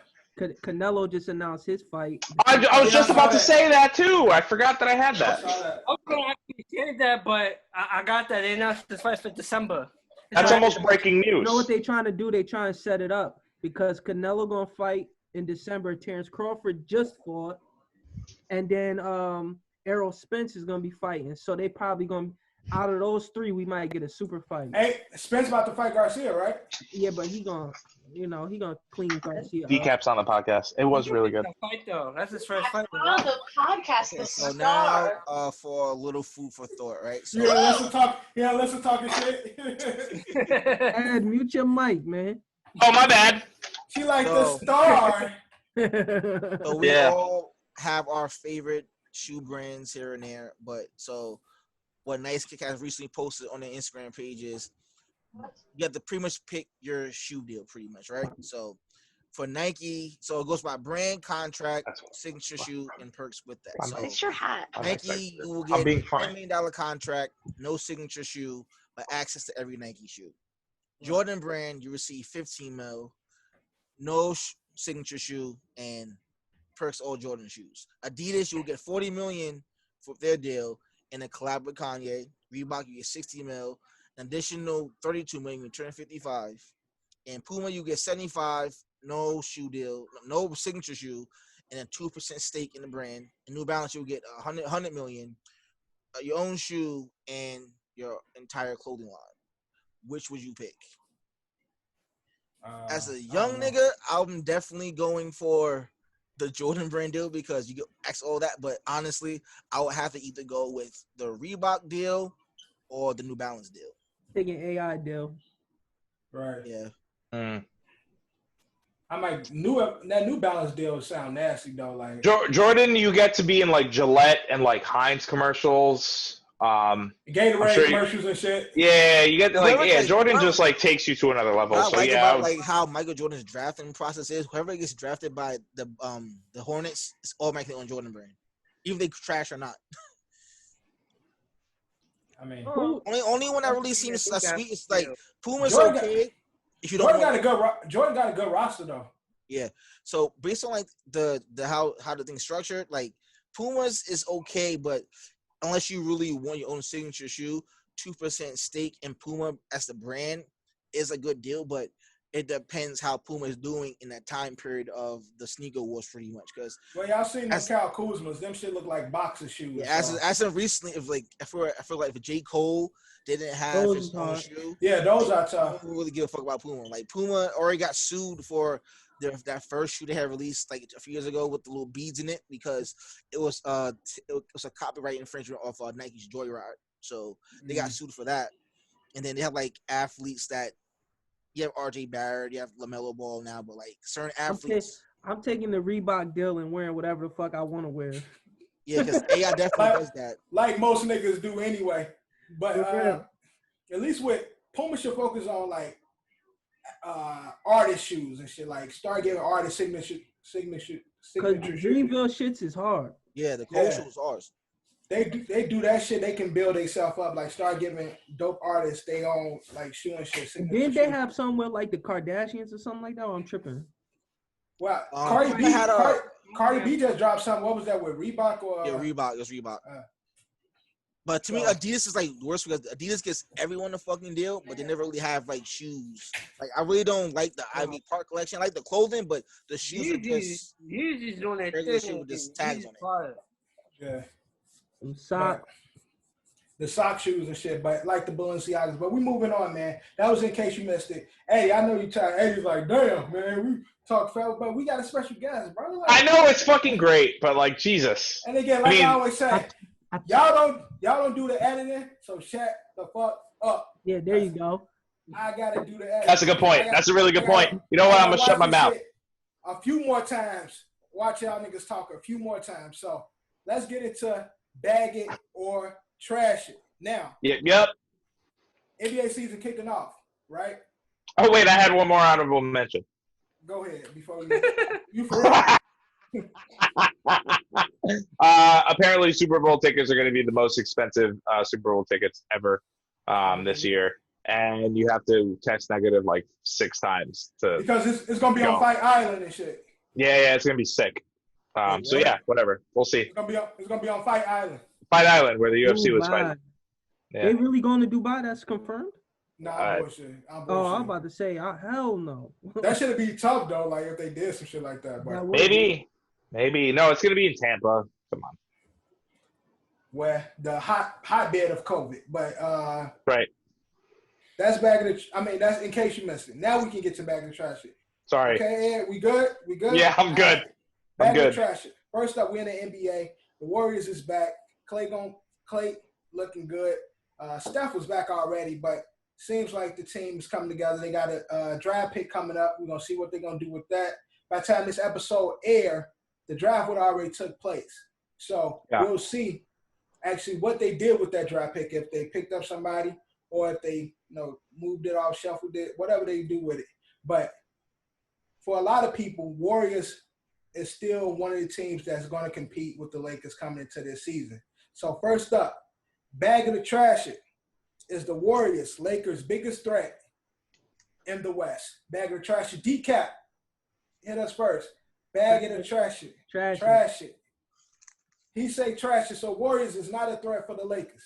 Not the biggest threat. Not the biggest threat. Mm-hmm. Who you see as the biggest threat in the West for the Lakers? I'm still taking Denver. Yeah.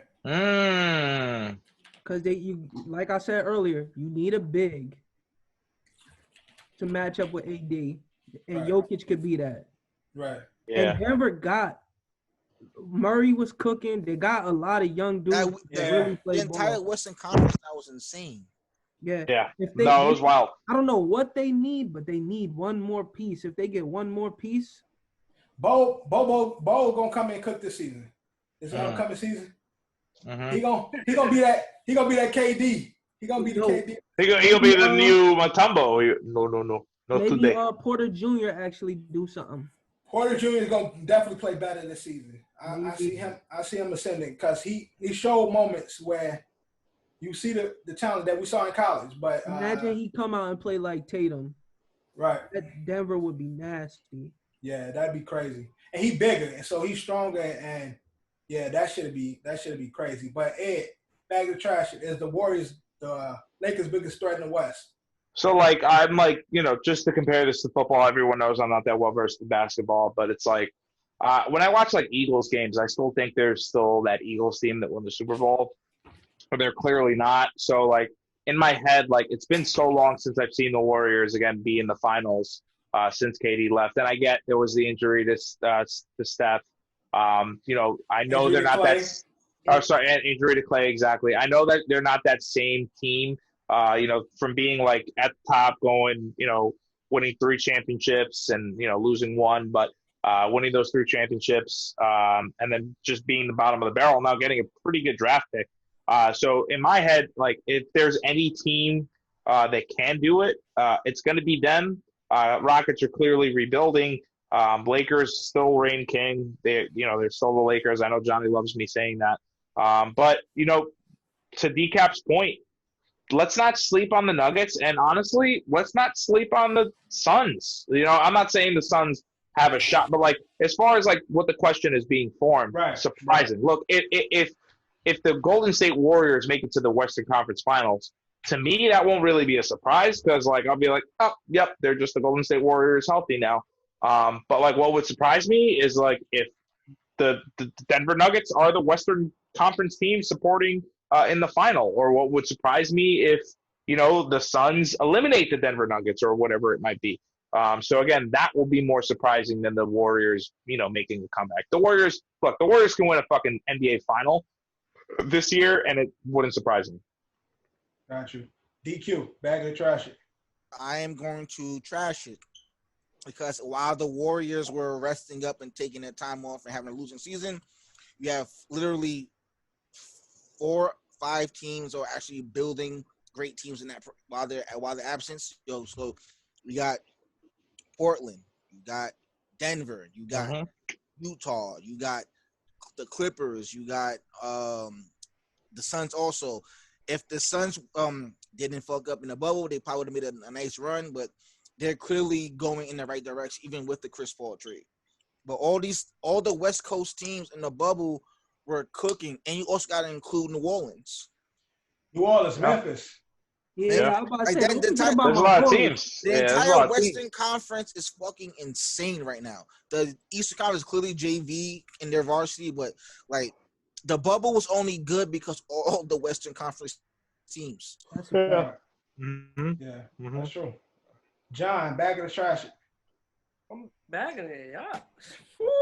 Y'all forget, John loves his players. I'll be telling y'all about this. John's a John. Players. John's a John. He's John's bias. John's always going to support who he's able to. The Warriors still got a solid team. And it might be Wiseman, right?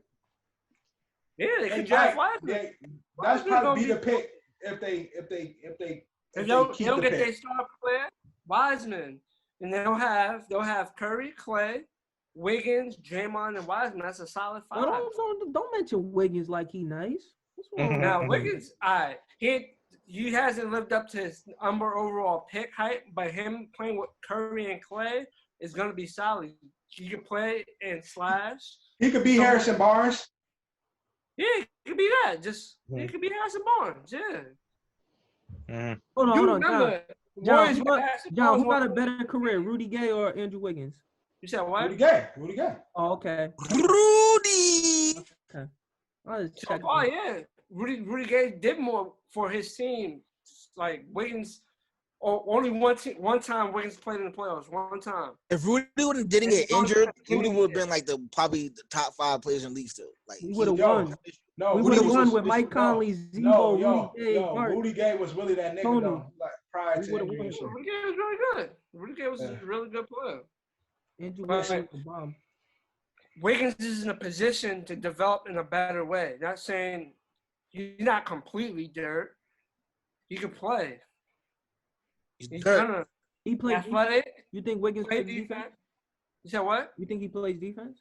Yeah, Wiggins plays defense. Nah, Wiggins is a solid defender. All right, Yeah. if we matching the Lakers and the Warriors up, Wiggins got to guard LeBron, right? They could switch it. They could Who? put Clay. Clay played D. Clay got a weak knee, so that ain't gonna work. Come on now. Clay had a whole Y'all surprised me. I thought y'all was gonna say the Clippers. All Truthfully, I gotta do is So- team play once. This shit. They're in the conversation, but again, like to DQ's point, I believe there's too many fucking teams. There's too many teams that are pretty fucking good, God, the West is and like crazy. I honestly I'd like to say Another we don't team know what that the did Clippers match are. it was the Mavs. Yeah, Mavs too. Oh yeah, like every Right. team was in conference. Literally, if they would have did the format like they were gonna do. Had the best top like. Well, the 16. unicorn gonna be out this season. oh, That Yeah, he Yeah, already that's out. crazy. He get the knee surgery. He out for the whole season. yo, John, didn't Wow. I tell you he was fribble? I'm glad we got rid of him. You just said that. Jeez. That's my Like, guy. I remember the takes, like the hot takes. They were like, how the Knicks are a fucking ridiculous organization. They're not wrong by that, but they're like, how do you trade a unicorn? I'm like, because the dude is frail. Like the dude is just literally bones. He's a hospital. And again, I wish nothing but the best for him, but I mean, he sucks. No, he doesn't. Yeah, but- He don't- No, he's good. He's good. He's good. Just to answer the question, following everybody, I'm gonna trash it off the strength of the strength in the West. Although I think the Warriors will be in contention, probably 4th, 5th, around that area, maybe 6, 5, 6. I'll say 5, 6. I'll give They him might that surprise. 6, 7, 8 spot just because like I'm giving more respect than that. I'm gonna say 4 or 5, 6 I'm like- I'm around that like- area. I'm just saying like based on what the bubble did because they didn't play in the bubble like pretty much, and those teams are already in the wheels are already spinning for those teams. So yeah, I think Dame's not making the playoffs this year. And that's what I already know. Houston ain't making it, so Yeah, they're done. That's about it. And then that 8th, I don't even see the Pelicans making it. Thunder not again. making it. Thunder not like- making it. Who? The Thunder. That's 2 spots. Right. Thunder's Yeah, gonna 2 go spots down. opened They're up. not gonna And make it. I think those 2 spots go to the Pelicans, and I think that other spot goes to potentially the Golden State Warriors. Only teams that don't make it are the Spurs, But then you the still again you Rockets. still got Memphis, you still got San Antonio, you got Pelicans, and now Golden State all in contention for like those 2 spots. Yeah. Mhm. The West gonna be tough. Hold on. Right? And the Sun. Hold on. And what if DeRozan go to LA? No, It's quiet. It's quiet. he It's quiet. exercised his option already. Yeah. He signed it. He exercised his option for 27 something. Like 27 million. Damn. I'm about to say if they could I was go. like, yo, that's crazy. But so, all right, most of Anyway. we all trash it except for John. John bagged it. John a fan, so I already knew how John. And it's cool. We need John that. still We need listening to somebody G-Unit. to not do what we all John do. still listen to G Unit Season album. starts Right. and Golden State's playing well. They're gonna be like, damn. Again, shit, we should Johnny have that. had some G Unit shoes. He had a G Unit tank top. John one of those fans. John one of those fans. and shit. You had the white G Unit wife beater that matched with the white He had shoes it with the blue, red and white strap and shit. on the side. Yup. John had all that. John, a true loyal I fan. should have got ass nigga. one. He was And fresh off the jets, then he breezed to the beaches. And he Blue had Day fitted G-Unit sneakers. And he had the game shoes too. He had a pair of The them Hurricanes? Whoa, you wildin', bro. He had a pair of Hurricanes and shit. Some but kid in I- my high school had had them shits. Yo, bro, Love it. they flamed him so bad because when someone asked him why he got them, he says, "Oh, because he thought they would be hot because the game was just like, no, bro, it's not the wave." Nah, He was the only. my little brother used to wear all that shit. The only difference between him, he'll snuff your ass if you say something. So I had the junior jeans, so I'm just fire. he didn't really Had the- fuck with him. Had But the we used to jeans clown him. with We used to the clown him at the bro. crib. I ain't wear none of that goofy shit. All right, moving on. Football. Dalvin Cook. Now, a couple of weeks ago, we had a conversation about the best running back in the league. And at that time, we crowned Derrick Henry as of right now, the best running back in the league. Dalvin has been cooking. So the new question is, has Derrick Henry been uncrowned? And is Dalvin Cook now the best running back in the NFL? Kicking it off, Eddie, bag of the trash. So you look by the numbers. I did a little bit. So he leads the league in rushing yards, but Derrick Henry's right behind him with like about 20 yards or so. Leads the league in touchdowns with 12 rushing touchdowns. He averages 6 yards per game and is averaging 122.6 yards a game. He's had only 2 fumbles, which I think is one of the most important stats, and only lost 1 of those fumbles. So, obviously the defense recovering 1 of those fumbles. He's on pace to have like a 2,000-yard season, so we haven't seen this in a long time. He's also on pace to at least get 20 touchdowns. Does he consist? I don't know. Hold on, I'm just looking here at my notes here. Also, another underlying stat that I wanted to highlight is that he leads the league in first downs. So not only is he getting production on the scoreboard, getting production with yards, but he's also accumulating his teams to get first down. Unfortunately, that hasn't equated to wins, and now the Vikings are on a little bit of a hot streak right now. But I think there's teams that there's guys that were not. Obviously King Henry is a second half running back. He's always been a second half running back. We're down to our last 7 games this season, I believe. Last 7 games. And in those last 7 games, I'm sure fantasy owners understand this and know this. How many times was Derrick Henry sitting on your waiver wire and then, rush for 250 yards with 3 touchdowns or whatever it might be? So you do have to worry about Derrick Henry. Like I did say, he is not too far behind him when it comes to rushing yards. And then there's guys that I think that people sleep on.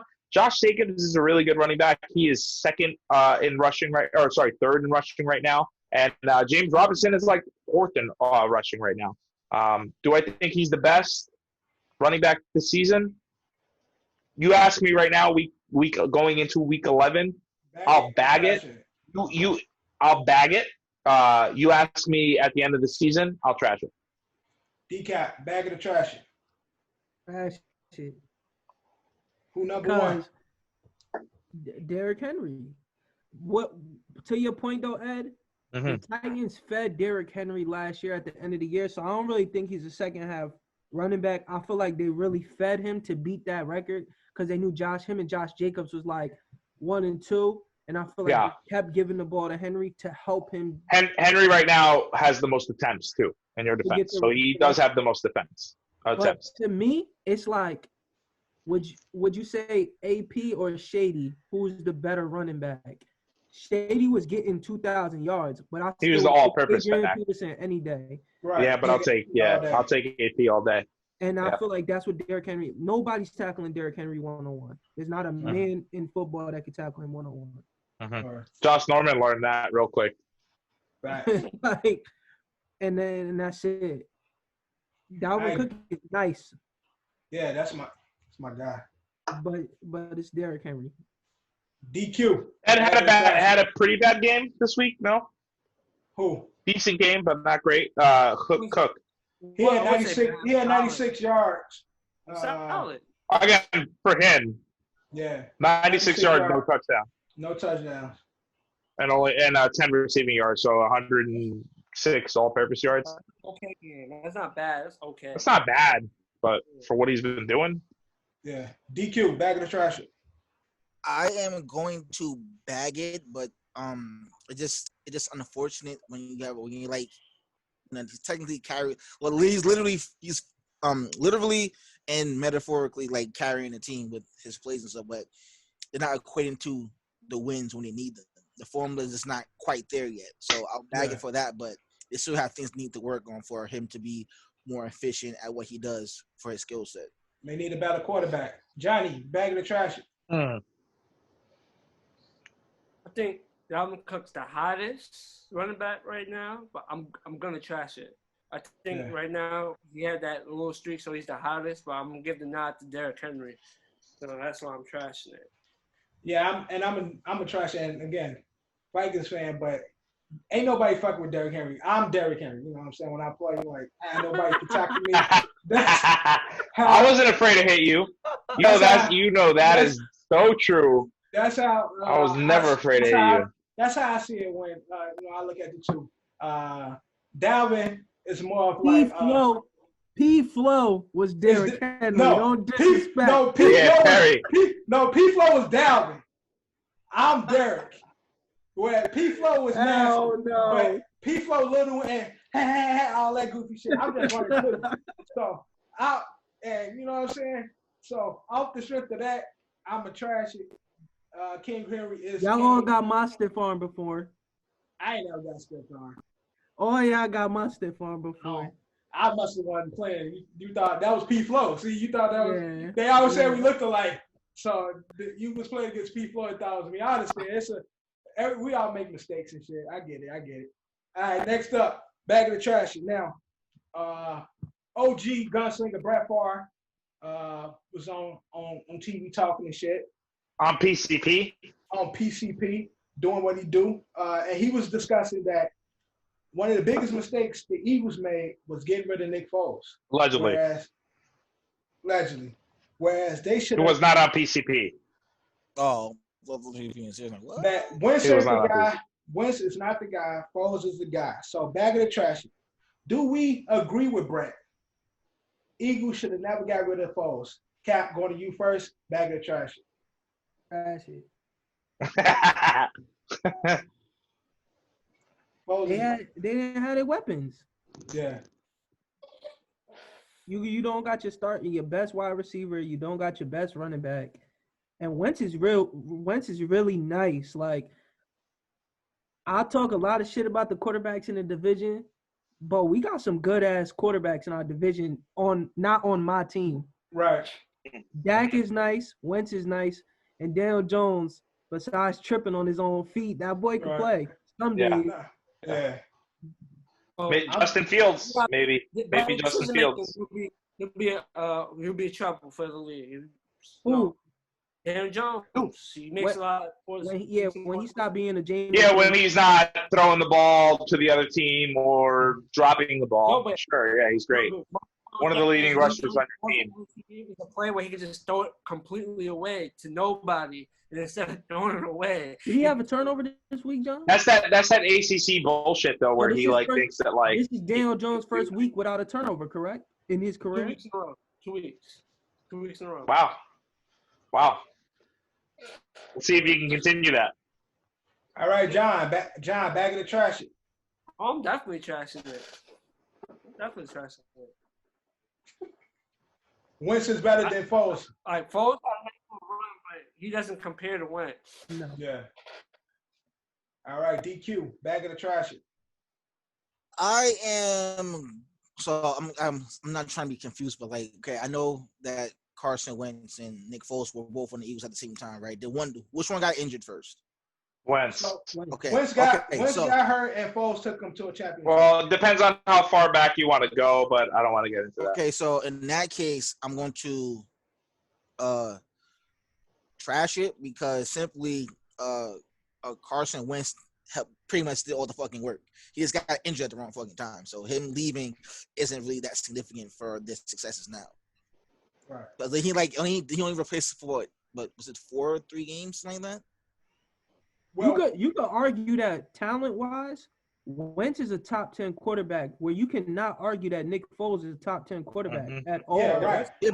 Bro is literally like, dude was 6'5" and 237. He's that's why the model quarterback. pure talent, like Cap said, Wentz is really a talented nigga. It just ain't piecing together. But Wentz is really a talented dude. So this is Brett Favre. I'm just repeating what I heard. So Eddie, bag of the trash. Brett Favre's a hater. No, man, I got to trash it, and we probably could have went unanimous here, but I just want to give out a few stats, obviously. Foles was drafted in 2012 by the Philadelphia Eagles. You guys remember the Chip Kelly era. So he went 8-2 in 2013, and then went 6-2 in 2014. Obviously, injuries hindered him. He got that big trade or whether it was a trade or was like a big money deal when he went to the St. Louis Rams at the time. They were the St. Louis Rams. He went 5-11 in that season. These are all as a starter. These are all during the regular season. But now look at his whole career as a whole. The guy's 28-27, so he's under 500. The guy can literally never stay healthy. What the Eagles did at the time was they caught lightning in a bottle. Right. It'll literally never happen again. For a backup quarterback to step up in the last 3 games of the season, take the team to a playoff run, go to the Super Bowl. And again, Doug Peterson, just like he I don't think in his eyes or in his heart that he thought that he'd ever be there ever again. And that's why you got plays like the Philly special. And that's why that Super Bowl was it was magic. Again, it was lightning in a bottle. You're not going to catch it twice. I don't think that you'd be in a better position with Foles than you are with Wentz. To Decap's point, I don't think that Wentz is any better right now. Like, you're starting to see – I mean, this guy just loves to take sacks. I mean, he's the highest sack quarterback in the NFL for the last 2 years now. When he's healthy, that's the other part of it too. It's just the Eagles, since they've lost Donovan McNabb, have not been able to keep a quarterback healthy, and they have not been able to keep a quarterback upright without blowing the games pretty much since McNabb. And again, you even go back to McNabb losing in the Super Bowl. So it's tough to sit there and for Brett Favre to come out and say that a quarterback that's clearly not better than the starting quarterback that they have right now should be there over Carson Wentz. I mean, it's just kind of crazy. Nick Foles not even better than Fitzpatrick. He's not. Nick Foles ain't even better than Blaine Gabbert. No, 100%. Blake Bortles is a better quarterback than Nick Foles. Blake Bortles. No, he's not. Yeah. Come on. It was lightning in a bottle. He's Big Dick Nick. I know. I apologize for him all the time. I always call him that. That's what people call him. I'm not the only one that calls him that. I get it. And honestly, it all stems from that Super Bowl. But, he's a system quarterback. And I think that, again, you're not going to catch that ever again. I don't think it's ever going to happen. You guys remember him playing for Kansas City? Because I don't. Apparently, he started 3 games. One game. Play with Jacksonville at one point too? Yeah. He was with Jacksonville and he got hurt. The Jacksonville season. He went. That was last year. He went 0-4. So that was really good. Yeah, 0-4 in the Jacksonville season. And this season currently, he's 2-5 with the Bears. It's like the 5 wins that the Bears have. They did that with Mitch. Well, yeah, they did that with Mitch. Well, they won 3 games with Mitch, and then Foles came in late, so that doesn't really count because he didn't start that game. But he did get that win, so all right, fine. Let's give him. He got the Tampa win, and that's why everybody was praising and shit. Yeah, because he got the Tampa win and shit. But that nigga's ass, and Fitzpatrick is way better than fucking Foles. But moving on now, Steelers is 8-0. Right? 8-0, 9-0, 1-0? One of those. 9-0. Undefeated. Now, we already know Pillsbury, Phil Roethlisberger is back doing this thing. You know what I'm saying? He beat them cases. He's always hurt, isn't he, though? That's his thing. He always beat up and out of shape, but he's holding it down. And he beat COVID this year twice, I think. I think he beat COVID twice, no? Wasn't he on the COVID list twice this year? He beat COVID. He beat bitches. He beat everything. Yeah. He beat everything. I was setting you up. Thank you for taking it.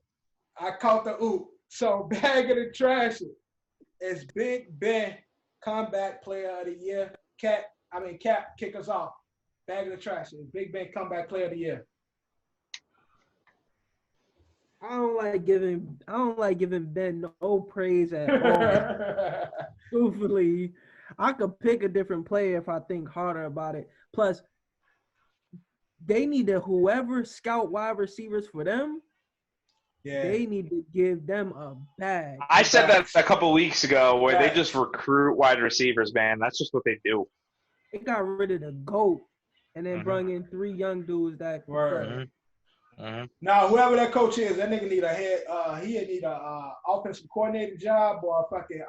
He needs something because whatever they doing in Pittsburgh, they always seem to like get good receivers.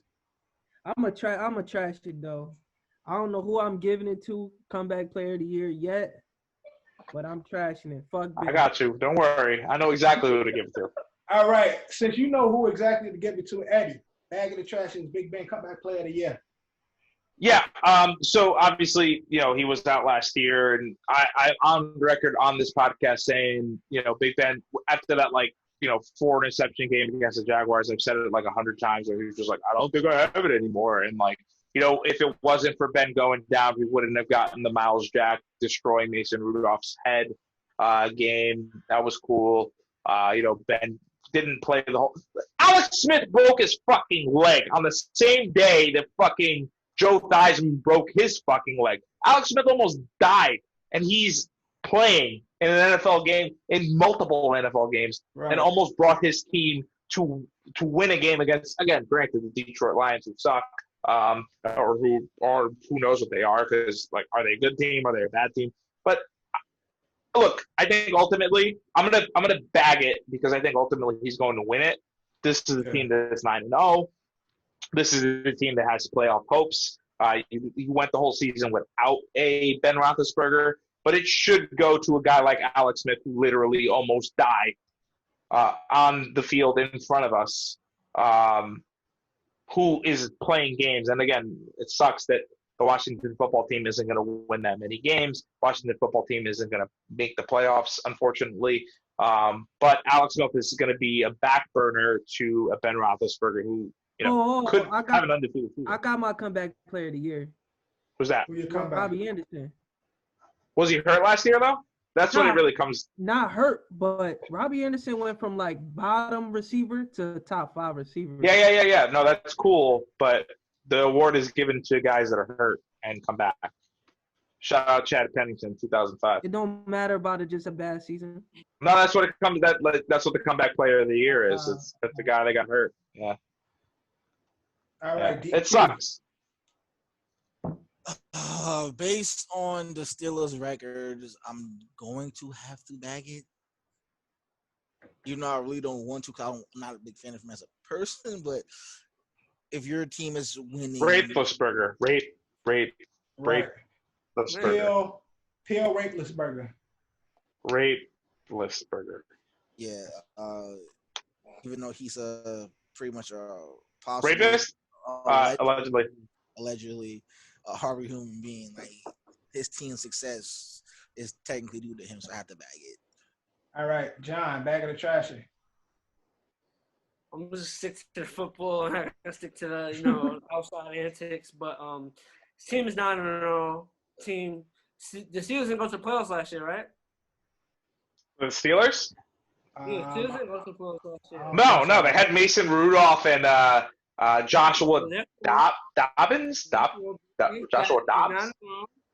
Bag it, They on pace to go to the playoffs. Nah, give it to Alex Smith, man. He deserves it. Yeah, again, I like Alex Smith, but it's just Big Ben's team is really, really excelling. If Alex Smith's team was in this position, did you see that play where big ass fucking Aaron Donald was on Alex Smith's back, and the only leg he was standing on was the leg that was surgically repaired? It didn't break. That's a comeback. Shout out to the medical people. I thought it was over. I thought his leg was done. Yeah, when he got that first hit, I was like, oh shit, they took him out again. I think he's gonna become a coach. No, but I'm a bag it again based on the rules for comeback player. Ben is cooking his team undefeated. I would like to say honorable mention my boy Rob Gronkowski. He left because of injury and came back. Yeah, he retired. Yeah, that makes sense. Yeah, that makes sense. But you got to give it a Ben. His team cooking. What about Dalvin? Dalvin played the whole year last year? No. He had hurt. He was in and out. But yeah, he was in and I out. don't think it was I think it was like, he missed a week and then came back and then like missed like 2 weeks. Yeah. The majority of the season though. And then I think they set him late because they weren't doing shit. Because they got the other kid, Madison, and shit. But last question, the bag of the trash. And now, D-Hop, as we know, been cooking. But he was talking about offensive players should get accredited the yards for defensive penalties. So if on a route, if it's a defensive pass interference, those yards that I could have made or accumulated should be counted based on the penalty. So that's the basis for this question. Bag of the trash. Should offensive players be accounted the yardage for defensive penalties? Ed, to you first. Bag of the trash. This unanimous? No, because you know what rule I find the stupidest in the NFL? And again, it doesn't happen often, and it doesn't and again, it does, but it doesn't. I think it's such a cheat code, Like, I found myself, again, I know it's not real life, and I know it's whatever, but I found myself, playing Madden sometimes. And especially when I play against another user, whether it be online, whether it be one of you guys, is that, if I fucking run around there for a little bit and I just fucking chuck one, obviously there's going to be holding, there's going to be defensive pass interference. If I'm an offensive coordinator, if I'm a quarterback, if I'm a wide receiver, it's like, hey, man, I'm going to chuck this as far as I can. You try to get held or pushed or pulled or tugged on, and we're going to get this ball inside the one. Right. I never like the at the spot of the foul. Again, if there's a pass interference at the 1 yard line, so it goes to the fucking 1 yard line now. But you're a team that's sitting at the 50 yard line, and you just if you have an arm like Josh Allen or Kyler Murray, and you can just fucking chuck one and get a DPI, you're at the 1 now. Now all you got to do is run the fucking ball in. That's just not fucking cool. It's not fair. It's pussy football. It's pillow. It's powder puff football. It's baby football. I don't like it. I do not think the receiver should get it. Look, if the receiver catches it on a defensive pass interference, then you can decline it. Sure, you get the yards. But as far as you don't catch it and there's no move or attempt of you making the catch, then no, absolutely not. Fucking trash it. It's stupid. It's a stupid rule. I hate it. I hate it. I hate it. I hate it. Decap, bag of the trash. Trash it. I think it's a trade-off for the free play. When the defense get called for offsides or something, and they get that free play, and they get to me, that's the trade-off. Right. Make it the way I see it. Make it an automatic first down. A defensive pass interference, automatic first down. That's it. Yeah. You don't need to do it at the spot of the foul. That's stupid. No, but he's saying he wants the. He's not saying the. I know he wants the yards. But in my head too, is that if you're obviously if you're the offensive team, and you run 30 yards, and you get the DPI. I know as a receiver you want those yards, but also as a receiver and as a team player, you're like, well, fuck the yards. We just got a first down, and we got 20 yards on top of it. You know what I mean? It's almost like, hey, I don't want the yards anymore. We're about to fucking score. We're in the red zone now. That's all I'm saying is that, what do you want, those fucking 30 yards? You weren't going to make the catch anyway. Make the catch, and then, decline the penalty, and then it doesn't matter. That's my whole thing. All right. DQ, bag of the trash.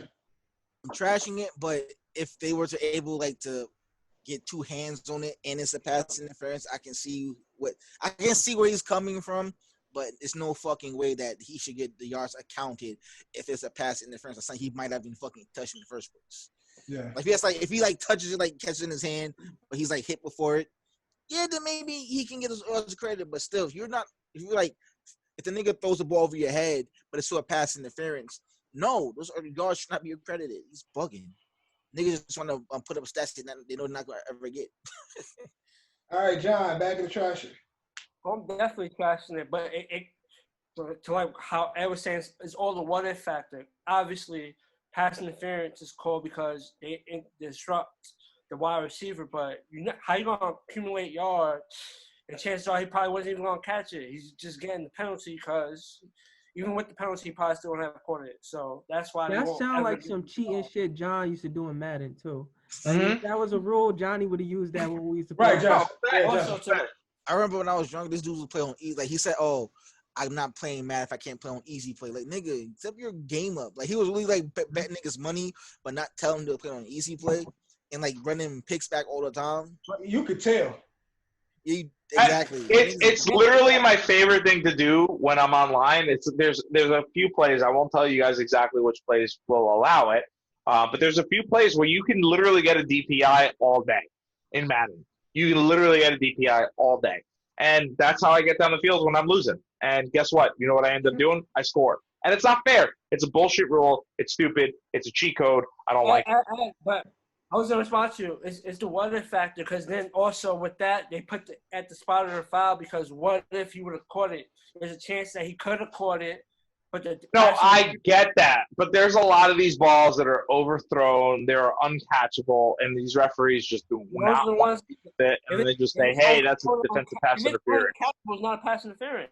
Look, man, I used to watch football when football was football, and DPIs didn't exist, and you can hit quarterbacks and you could fucking give them concussions, and I don't give a fuck about that. Well, Oklahoma drills literally made us men. I'm a trash it because I missed Oklahoma. That shit used to be crazy. But I'm a trash it because offensive player want the yards. What about defense? You get an offensive player interference. What do I get the interception? Like at the spot of the ball, or do we start? Or when I get held and I could exactly. Right. When I get held, do I get the sack and shit? If I got an interception or some shit? Can I get that? Like, if you gonna do that for the offense, then if I try to ice the kicker, he makes the first kick. Should it count twice? It's Pandora's box. Yeah, that's a good point. If you don't do goofy shit like that on the defensive side, offense do a lot of bullshit too. So should they be defensive players be accredited? Okay, that's my sack. That's my fucking interception. Like, is this a turnover and shit? Like, you know what I'm saying? Like, they're gonna have to play that game too, like not just for the benefit of the offense. I wouldn't be surprised if they start giving like half the yards as a stat or something though, because the NFL be dick riding offensive players. It's like an NBA. Like, do people deserve to get?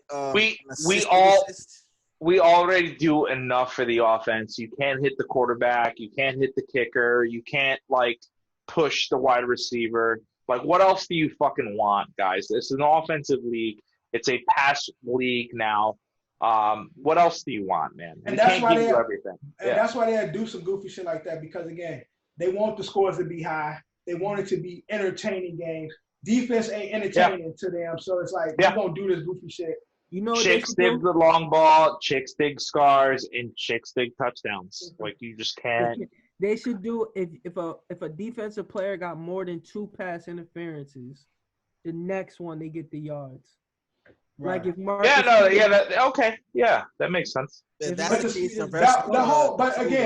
But like Ann said, the spot of the ball shit is weak. Like so weak, dude. That shit is trash. Like Aaron Rodgers is king of that, right? Where he just like he's so fucking cocky. Like you ever notice? Like I've been watching, obviously, with Red Zone and everything. I've been watching a lot of Aaron Rodgers, and like he's on 3 of my fantasy leagues. Just saying. He's very, he's very lackadaisical with the ball. He like holds it here, and then he just like he knows. He's just like, yep, I'm gonna get a DPI here, and he just fucking hucks it. He gets the DPI, and then it's a first down with like an extra 25 fucking yards. That's not fair, dude. Like, you can't be a defender. Like, why is there a defense on the field? Is my whole thing. Yo, Ed shared his red zone password with all y'all. Nah, he didn't. He didn't. Nope. He didn't get it to nobody. Nope. He didn't get that shit to nobody. Drew been trying to get that shit all season. That Dicap, shut the fuck up. I've given you many, many, many ways to watch Red Zone and watch your Redskins games. All right, but No, let's bag it or trash it. Let's get into Marquee Misses, man. This is Drew's section where we pick games and we pick players to look out for every I'm trying week. to make it. So, Marquee Does it sound like Misses. Drew? Yeah, that's Drew. Yeah. Does it sound like it though, or no? Tell you put lotion in your hands. No, your hands ain't dry enough. Nah. Looking slow as hell and shit. But Marquee Misses. So first we pick our games and then we pick our players. Dicap, you got your Marquee Misses for this? I don't know. Is the Patriots playing this week? Yeah, So, versus the Texans. Okay, so my marquee. Yeah. Quick thing. What? DeAndre Baker from the Giants got signed. yeah, he signed to the Chiefs. I was gonna say something. I just saw that on ESPN. Really? Yeah. Chiefs be cheating, man. Oh. Hold on. See if the Chiefs defense is available. But my guy to watch is Jacoby Myers. I think Jacoby Myers been So Okay. your Marquee Miss game is the Patriots, Texans, and your player is Jacoby Myers. yeah. Hey, listen, if you got this far in the podcast, obviously, every Tuesday I'm going to start posting everybody's marquee miss and their stats so you can see who was right, who was wrong. Decap. So can I get two since it's my first one? Get two, Cap. You Fine. You can have two. I think Antonio Gibson gonna have another two. Again? That was my pick last week. Who they got this week? Do we play the Giants, John? No, Pulling it up. No, it's all Yeah. over with that. Hold on, pulling it up. Give me a second. I thought it's a No, divisional game. give me a second here. Let's play the Bengals. Bengals? Oh yeah, we getting two Yeah, touchdowns. that's actually that. Yeah, he got Two a real good touchdowns? game. Well, all right. Jacoby All right. Myers and Antonio Gibson. And how many touchdowns Jacoby Myers is going to get? I don't think you're gonna get it. I'm not sure about touchdowns, but I think he'll have a 100-yard game. 100-yard game. Nice. All All right. right, now next up. Listen, responsible. Now we're gonna do a difference since Cap here. You're gonna give us your Marquee Miss game and player. Okay. So you want my game first or my player first? Your game. Give me your game first. My game is it's the Fraud Bowl. My game is the Fraud Bowl. It's the Tennessee Titans versus the Baltimore Ravens. Not because of the score, not because I think it's going to be a good game. More so because I think that the winner of this game will no longer be fraudulent in my eyes, and the loser of this game will be, unless the Ravens win. Then I'll just say, well, the Titans aren't that good. Right. So that'll be the game. I went back and forth for a while. So if I had a two, it's going to be Kalen Ballage playing against the Jets. Again, Ballage was a really, really good running back for the Miami Dolphins. Last year, I had a really, really good feeling about him last year. I drafted him in a few leagues, and it didn't really work out for me. I have him on a couple teams this year, but he's going to ride my bench for a while. But talking about the Dolphins, I'm going to go with Slavan Ahmed. He's only rostered in less than 15% of leagues right now. He went last week. He went 21 rushes for 85 yards and a touchdown. More importantly, he had 84% of the snaps more than Gillislee or whatever that running back's name is. So keep the streak going. Ahmed, do what you got to do. Get in there for at least 2 touchdowns this week. I say 95 yards and 2 touchdowns. Around. We're locking it in. Locking DQ. it. What's your Marquee Miss game? So my marquee miss game will be Atlanta versus New Orleans, and my marquee player is going to be Jameis Winston because you guys have me really curious about how many picks he's going to throw. Yeah, it's just over under is 7. Even though I went under, way over. I'm still really, really intrigued by how much he might fuck up that game. And the fucked up part was when I did my picks earlier today, I didn't know that Drew Brees was injured, and I fucking picked them to win. So if they win and he does a kind of bad or good, either way, I'm going to be surprised. Right. John, who's your Marquee game, and then your player. No, it's crazy. Me and Cap had the same shit. I had Patriots, Texans, and Jacoby Myers was my marquee player. Yeah, John. That's the shit I had. Now, I'm actually agreeing with DQ. Although I was talking shit about Jameis, he has everything in place to succeed right now. Weapons. So my marquee game. And he got the Marquee LASIK surgery, Yeah. so he can see now. So my marquee miss game. It's all right. It's the Lions versus the Panthers. Whereas Panthers shows a lot of potential all the time. The Lions, we still trying to figure out what's going on with them. It should be a good scoring game. I don't know about defense-wise, but it should be a fun game to watch. And my marquee miss player is Jameis Winston. He got everything. He got AK. Everybody going to be back this week, so other than Breeze. So he got everything. Although I still see 2 picks. I see 300 yards and 2 touchdowns for Jameis Winston up in for this week. And that's marquee miss. Next up, our picks for week 11. Now, before we get into the picks, we got to go into the standings for week 10. Dicap is 0-0, so he's automatically in last. He at the bottom automatically. But in regards to everybody else, Johnny is king. Johnny is leading the pack, 11-3. Yeah, Johnny. Eddie and Kev was tied 9-5. Drew and myself was tied at 86. Well, me, Drew, and DQ all tied at 86. But in regards to the season standings, Giant leads again, 87-59. DQ coming to second, 86-60. Drew, 83-63. Oh, I'm down by 1. Okay, we lit. I thought it was down by 3. 83-63. I'm 81-65. Kev 79-67. And Eddie holding his spot down at the bottom, 72-74.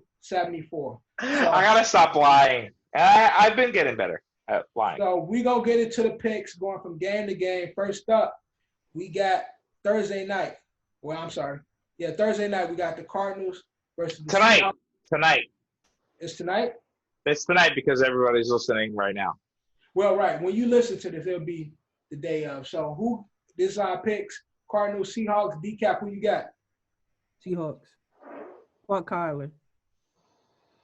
So much hate. Oh, Kyler, that's that nigga, boy. Nah, man. Russ is the guy. They trying to make Kyler be the new Russ. I told you.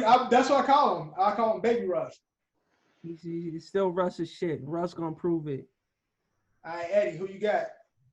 I just wanted to be on record too. Also, the spreads move. This is today's Tuesday. Episode comes out Thursday, but I will still go over the spreads and the over/under as opposed to Tuesday.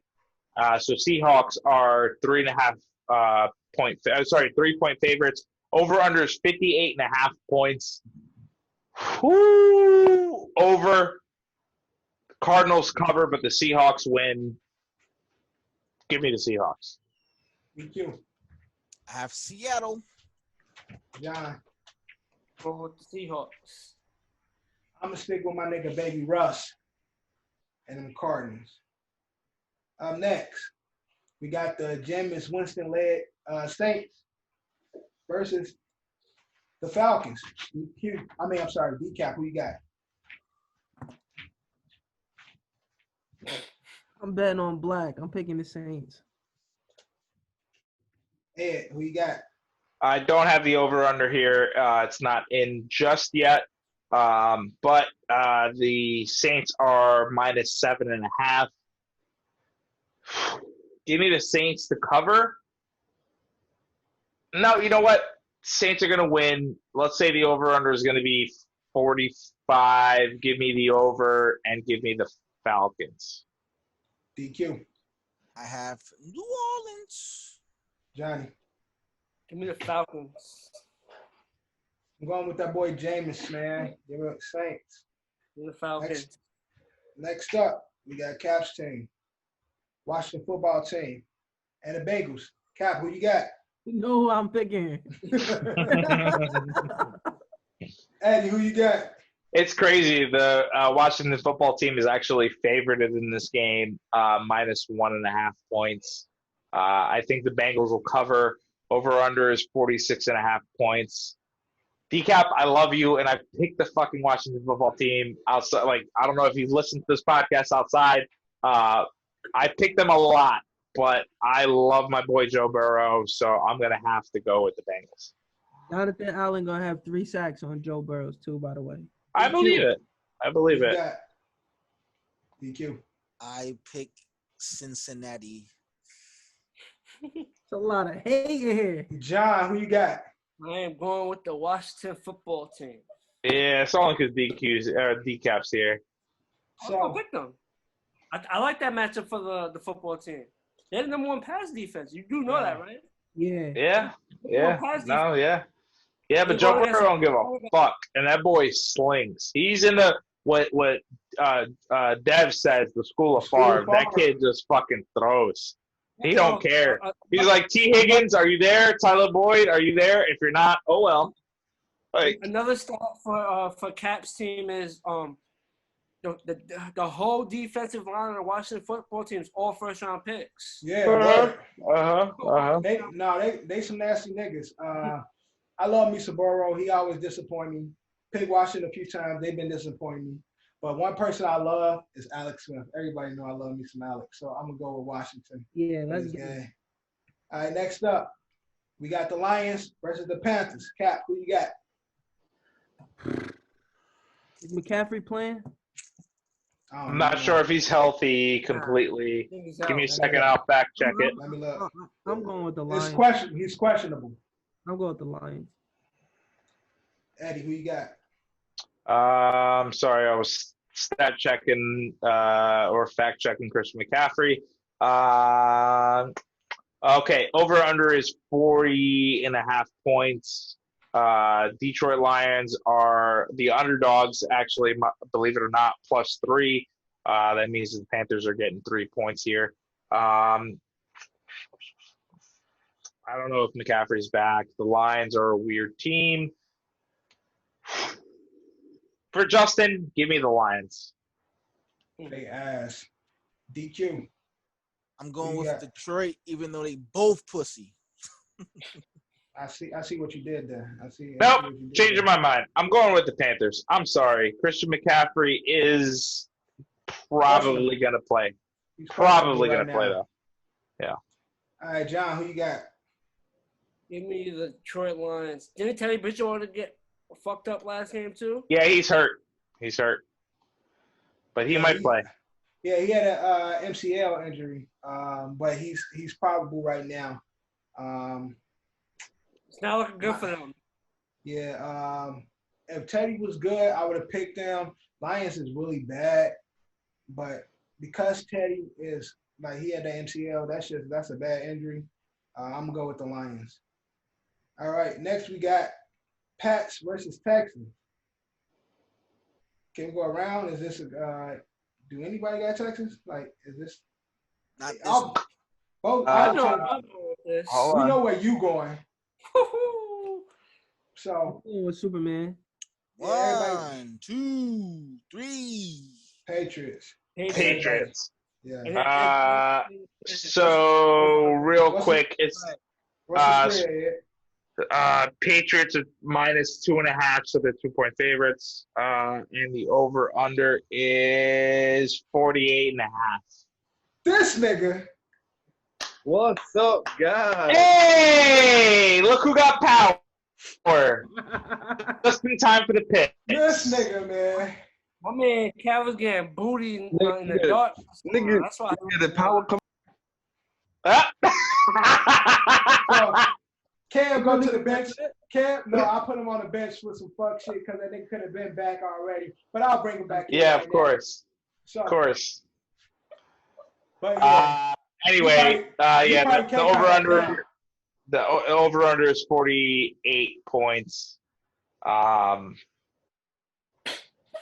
Give me the under. I don't know what the fuck is gonna. Are the Patriots gonna run the football? Like, what are they? Like, is Damian Harris gonna actually be a running back, or is Sony Michel coming back? Who knows? It should be good though. Yo, Yeah, who knows? Damian Harris is nice too. Yeah, he is. No, I think he's great, but I don't think the Patriots fucking utilize running backs. So that's just their thing. Just use all of them. Rex Burkhead remind me of Danny Woodhead. Don't say that. Danny Woodhead's a god, and he's a legend. I love Danny, No one but else is. yeah. Rex Burkhead remind me of him. All right, next up, unless Kev got another pick in this Patriots Texans game, we all What is pick it? But who's the Patriots playing? Texans.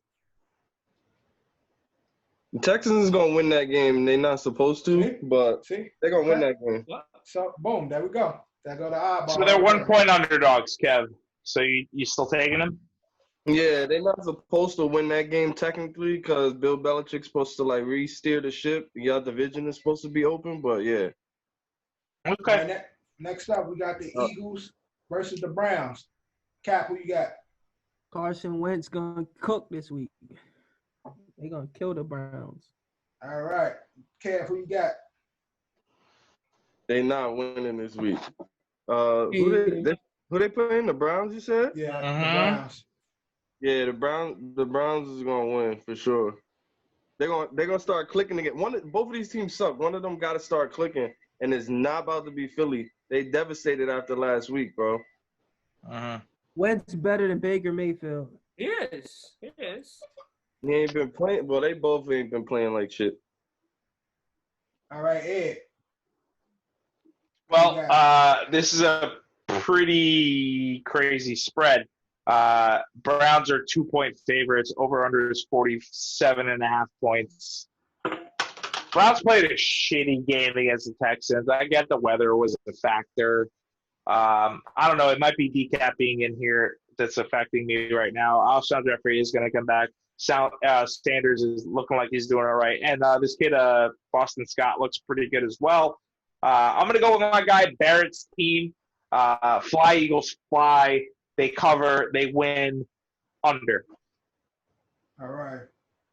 DQ. I have the Cleveland Browns. Yeah, John. let's go. John, who you got? Rocking that orange.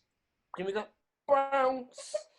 Again, John had 3 players on the Browns. John is a super fan, so I already knew how he was going. So Odell's not playing. That's still your friend. No, you still still have him. you still a fan though. So I Odell's already know, not playing. I already know how you rocking. But Wentz gonna have his pieces this week.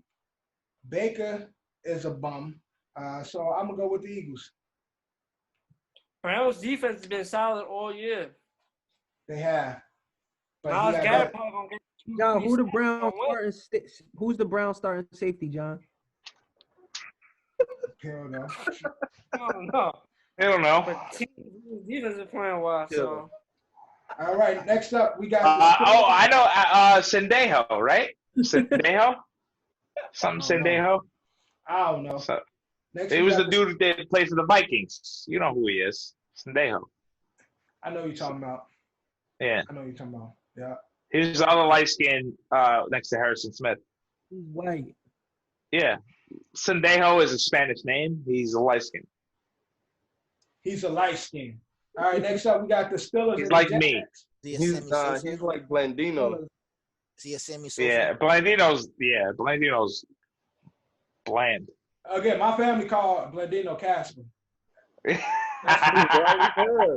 That's his nickname. They dead ass me every time they see his ass. What's up, Casper? He don't say shit because he already know how they coming. Like, Yeah, he already got it. Yeah. Next up we got Steelers Jaguars. Everybody.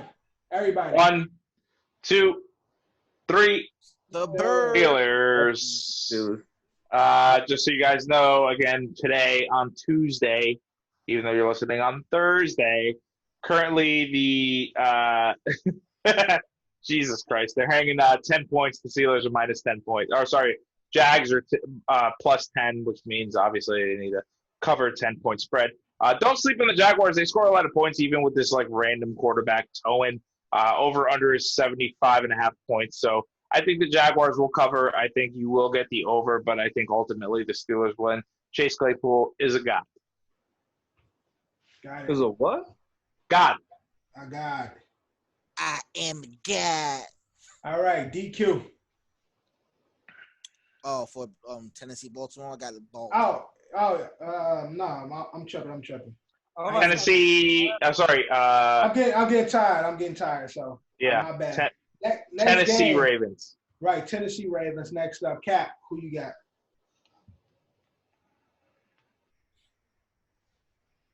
Give me Still Lamar. All right. Mm. That's a ballsy pick. Y'all was doing a lot of Lamar hate in this video, so I'm gonna go with Baltimore. Yeah. All right, Kev. Kev, who you got? I'm gonna say Tennessee. I feel like they both desperately need to win, but I mean, watching the Tennessee game last week, this shit was bad, man. And I listened to Cap and I started Tannehill, so Tannehill got to go off for me this week. Listen. You had Tannehill versus who was it? Joe Burrow. Have you still won the game though? Philip Rivers. You got lucky and you still won the game. Nah, he didn't. Joe Burrow scored like 3 more points. I was right, but still, they both suck. All right. Eddie, who you got? So Baltimore is the underdog here, actually, minus 6.5 points. I'm sorry, they're the favorite, minus 6.5 points. Over under is 49.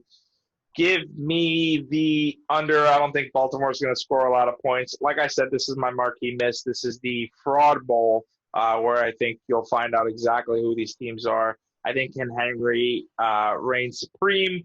You'll see at least 2 touchdowns from him. Give me the under. Give me the Titans. All right. DQ. I got Baltimore. John, who you got? I have no idea who's going to win this game, but I have to pick one, right? Right.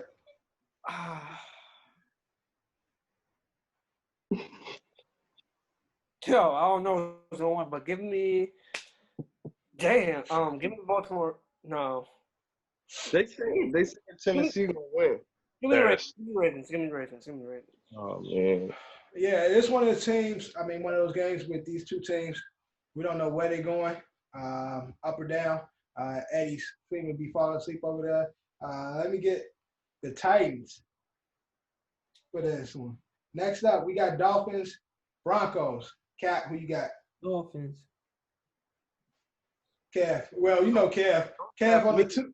Kev He's on on his Tua. He's on the tour wave right now. Tua. Kev on the tour wave. DQ, who you got? The Dolphins. Like you said. Doing? Nigga ran his Dolphins already shit. I thought that nigga Mike was fucked up.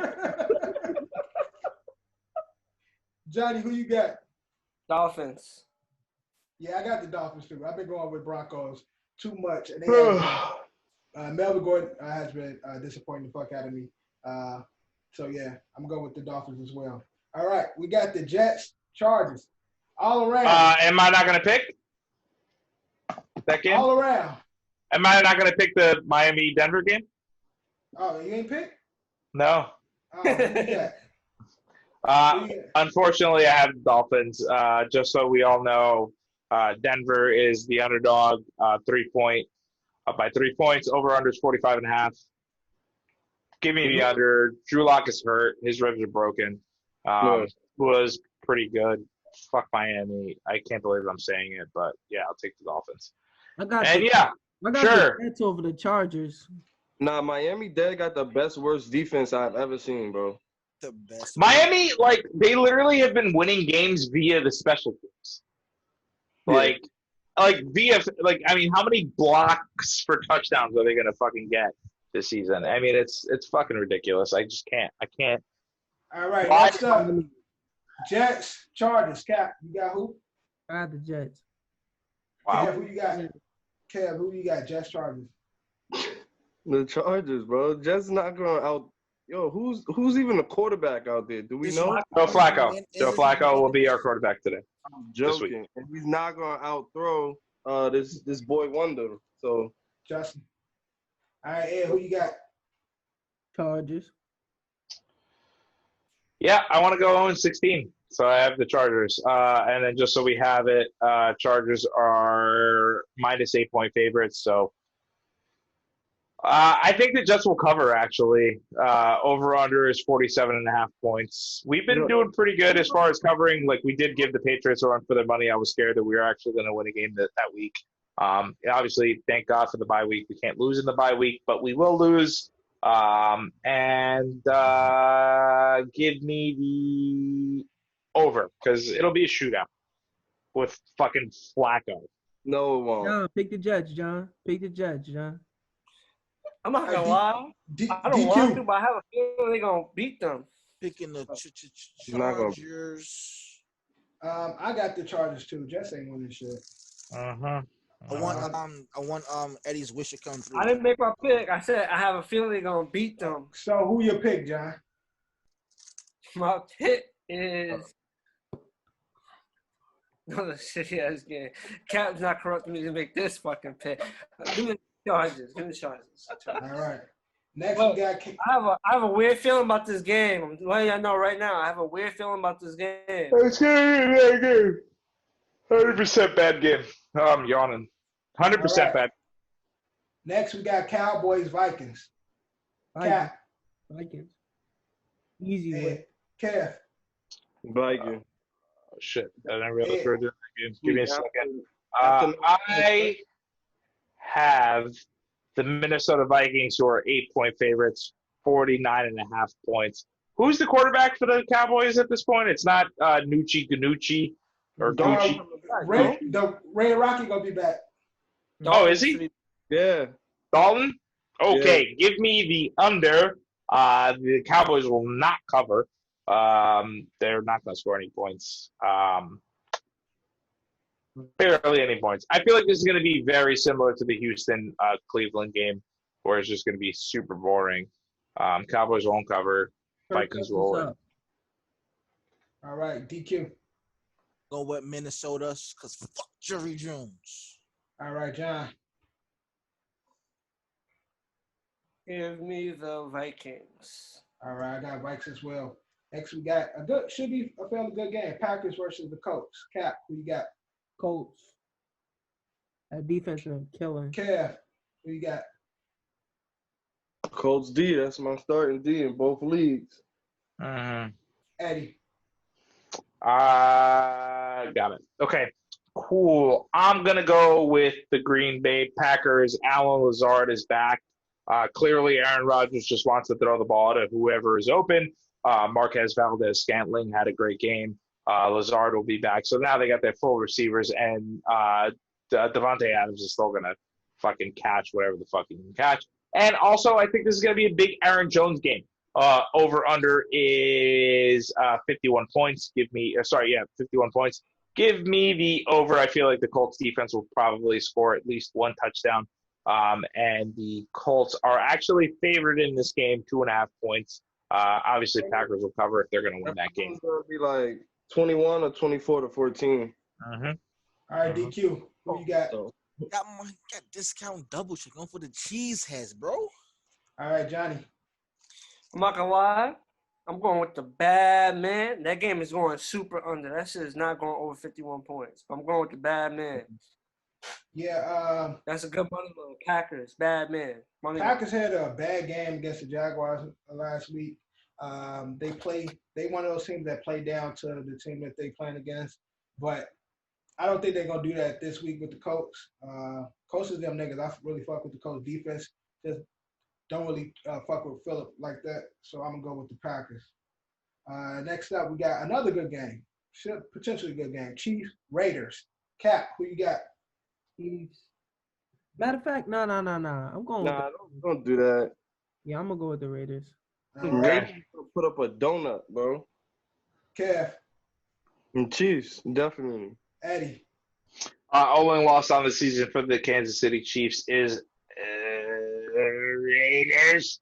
I don't think that the Raiders will actually win this game. They are actually 6.5 point underdogs. Over-under is 57. Who knows what the fuck you'll get from Josh Jacobs, Hunter Renfrow, Darren Waller, and who's that other fucking running back that immersed himself this week? Booker. Who knows what you'll get from him? Not Devin Booker, Devontae Booker? Yeah, Devontae Booker. Who knows who you're going to get, what you're going to get, though. I don't think the Chiefs are going to actually let the Raiders beat them twice. So give me the Chiefs. All right, DQ. I am going with the Chiefs. Johnny. Mahomes. Got Yeah, Mahomes. me too, my homeboy. Lastly, we got Monday night. We got Tampa versus the Rams. Cap, who you got? Tampa. Kev. The Rams and an upset. Mm. That game's gonna be better than people think. Eddie, who you got? Rams are on a hot streak currently. The Buccaneers have a trend where they win a good game, lose a bad game, win a good game, lose a bad game, beat up a bad team, lose to a good team. I don't think by any means that the Rams are a good team. But over-under is 47.5 points. Buccaneers are favorited 3 points here. I think the under, and I also think the Rams. DQ. I got the Rams. Johnny, who you got? The Buccaneers. I too got the Buccaneers. And that's our last game for our NFL Pick'em Week 11. Now, we're coming to the last segment. I'm switching this shit up. Fuck the mock draft. We doing it sports trivia. I just changed my mind. I'm tired. I want to do something fun. I'm changing it right fucking now. Right Damn. fucking now. I had my fucking list ready. You're fucking me up. Fuck your list. Fuck your list. We're doing sports trivia. Sports trivia.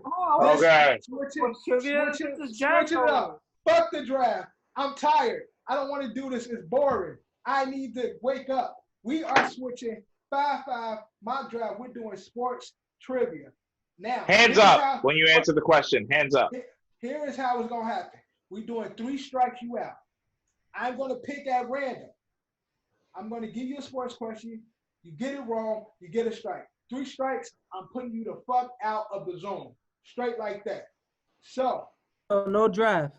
So draft next week? No draft. Okay. Draft next week? I don't know. I like how you created a whole shit to randomize. Yo, you fucked us up, man. Yeah, you fucked me up bad. Yeah, okay, so what? So fucking what? I'm tired. Yo, you want to take a 10-minute break and we just do the draft? Fuck it. No. Do a big 3 then for the draft. Fuck that shit, man. I'm tired. Nah, I want to do something else. All right, I get it. My man is made up. I get it. Sports trivia. And the first round is sports quotes. Now, I'm going to give y'all a quote from a movie. Y'all got to tell me what movie this quote come from. Now, hold on. You picking who answered the question, or we got to raise our hand or something? I'm about to do random. I have a random app. So, okay. Yeah, that's for the draft. Can we steal questions? I know this is the first time we're doing this, but if I know the answer, can I steal it? Listen. And get a point? Now, listen. What I'll do is I'll go at random too. If the next person gets it, that person who got it wrong will get an X. Nigga, show us this random app, bro. I don't believe you got an app. So here is the lottery app that I use. I have all you guys' name in it. So at random, it will pick somebody. I'll ask that person a question. Now, if you get that wrong, I'll do the lottery app one more time. The next person will get a chance to answer your question. If they get it right, you get an X. Straight like that. All right? Yep, I'm ready. Jeff, go more quicker than this. So, first person, let's get a spin going. All right, let me spin it. Spin. It has turn. Show the listener we should learn. Oh, Dicap. yeah. Dicap get the first. Now we doing sports quotes. All right. This is from a sports movie, and it goes like this: I wish I could say something classy and inspirational, but that just wouldn't be our style. Paying bills, chicks dig scars. Glory lasts forever. What movie is that? Shut up. Can you mute everybody except for who's Now, guessing? do you want to hear that again? Cap? Yeah. Okay. Yeah. I wish I could say something classy and inspirational, but that just wouldn't be our style. Pain heals, chicks dig scars, Glory lasts forever. I know Eddie know it, but And I gotta tell you the name of the movie. just the movie. Rudy. Wrong. All right, now Can I steal? Can Eddie steal? no, I'm gonna spin it. The person that it lands on can steal. Oh, This What gotta if be the a person gets- baseball what if movie. that person gets this wrong? huh? What if Then that it- person gets it wrong? Then it don't go. Don't go. It don't go. Kevin, you can give Dicap an X. He don't know. What's that movie called? With them degenerates. Can I Google it? No, Nope. no, Nope. hell no. What's the Wow. movie with the word you just used is Can I Okay. steal? No, no one's Okay. gonna give you the answer, Kev. You got to come up with it on your own. Nobody's giving away the answer. Oh, this better not be what I think it is. 10 It is. seconds. 10 seconds. 10, 9, 8, The Replacement. 7. Bang! Replacements. Cap, you got your first X, Dan. I'm tight. I was supposed to know that. You got your first X. Who said that? It should have been a dead giveaway. The fact that I was raising my hand. It's my favorite. Right. I knew he was going. All right, next spin. We still doing movie quotes. Fuck. Let me put this app back up. Movie There's a- quote. There's a new sports movie coming out. Disney with Clemson. Yeah. Yeah, that shit looks tough. All right, Dude. next spin.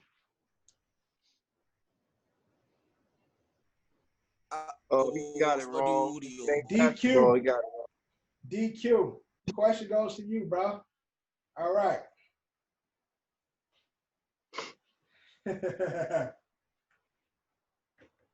Billy, listen to me.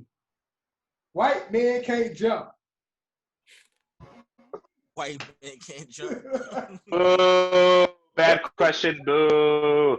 Bad question. Boo. Out of here. Any one of us would have guessed that. That was bad. That's the top quote. Oh, DQ got that Sports question. Johnny, you up Me? next. Yeah, it's on you, John. That was bad. Okay. That's not a good one. I don't play defense. James Johnny, Harden. that's your That's quote. it. I don't play defense. That's your quote. Oh, I know this one. Yo, I feel like I've heard that in plenty of shit, but Yeah, because you've seen this shit a million times. But well, Dev, you're saying the cadence of the phrase wrong though. That's why Play's not getting it. I don't remember the cadence. Maybe you can say the cadence. Go ahead, say the cadence. Whoa. I don't do defense. Right. I'm out on this one. hit me with the Wonderful. IDK. I don't know. Okay. Oh, so you're bugging, bro. Who can steal? Who gonna steal? Who gonna steal? Let this be me, because I want to see if I'm gonna get this right. Kevin. Can I give him an alley? If you Whoa, get it whoa, wrong, whoa, whoa, whoa. I don't do defense. What movie that came from? We all know it. We all seen it. We all love it. Oh, I think I know exactly what movie it is. Fuck, now I remember. is one of the greatest actors of all time in this movie. Not really. What happened? Nope. One of I the watched a greatest. TV show that was quoted. That was quoted in the TV show I watched recently. like that's. Kev, say the wrong answer because I want to see if I'm right about this one. I already did. I said he got game. That ain't it. I'll Nope. take the answer. That's Is it Kevin's the movie. No, it's go ahead, Space DQ. Jam. Space Space Jam. Bill Murray. Bill Oh Murray. shit. I thought it was when the light skinned nigga when they put the light skinned nigga at defensive back. Nah, this is when. Oh, you talking about Ryan Gosling? That dude was a liability. This is when yeah. he was in a huddle. That was Bill Murray. He was Bill riding up, Murray. he was coming over to play, but he didn't know they were on defense. So he's like, whoa, I don't do defense. All right. So no X, no. John get an X, unfortunately. Kevin, nobody stole. How I get that? Because you got it wrong. Oh no, right. My bad. You're right. My bad. No X for you, John. All right, I got our next quote. Y'all ain't gonna get it, so somebody gonna get X. Well, probably not because y'all ass dumb. I'm probably gonna get it. Dicap, back on you, bro. The quote is, can you live in that moment as best you can? Then you're perfect.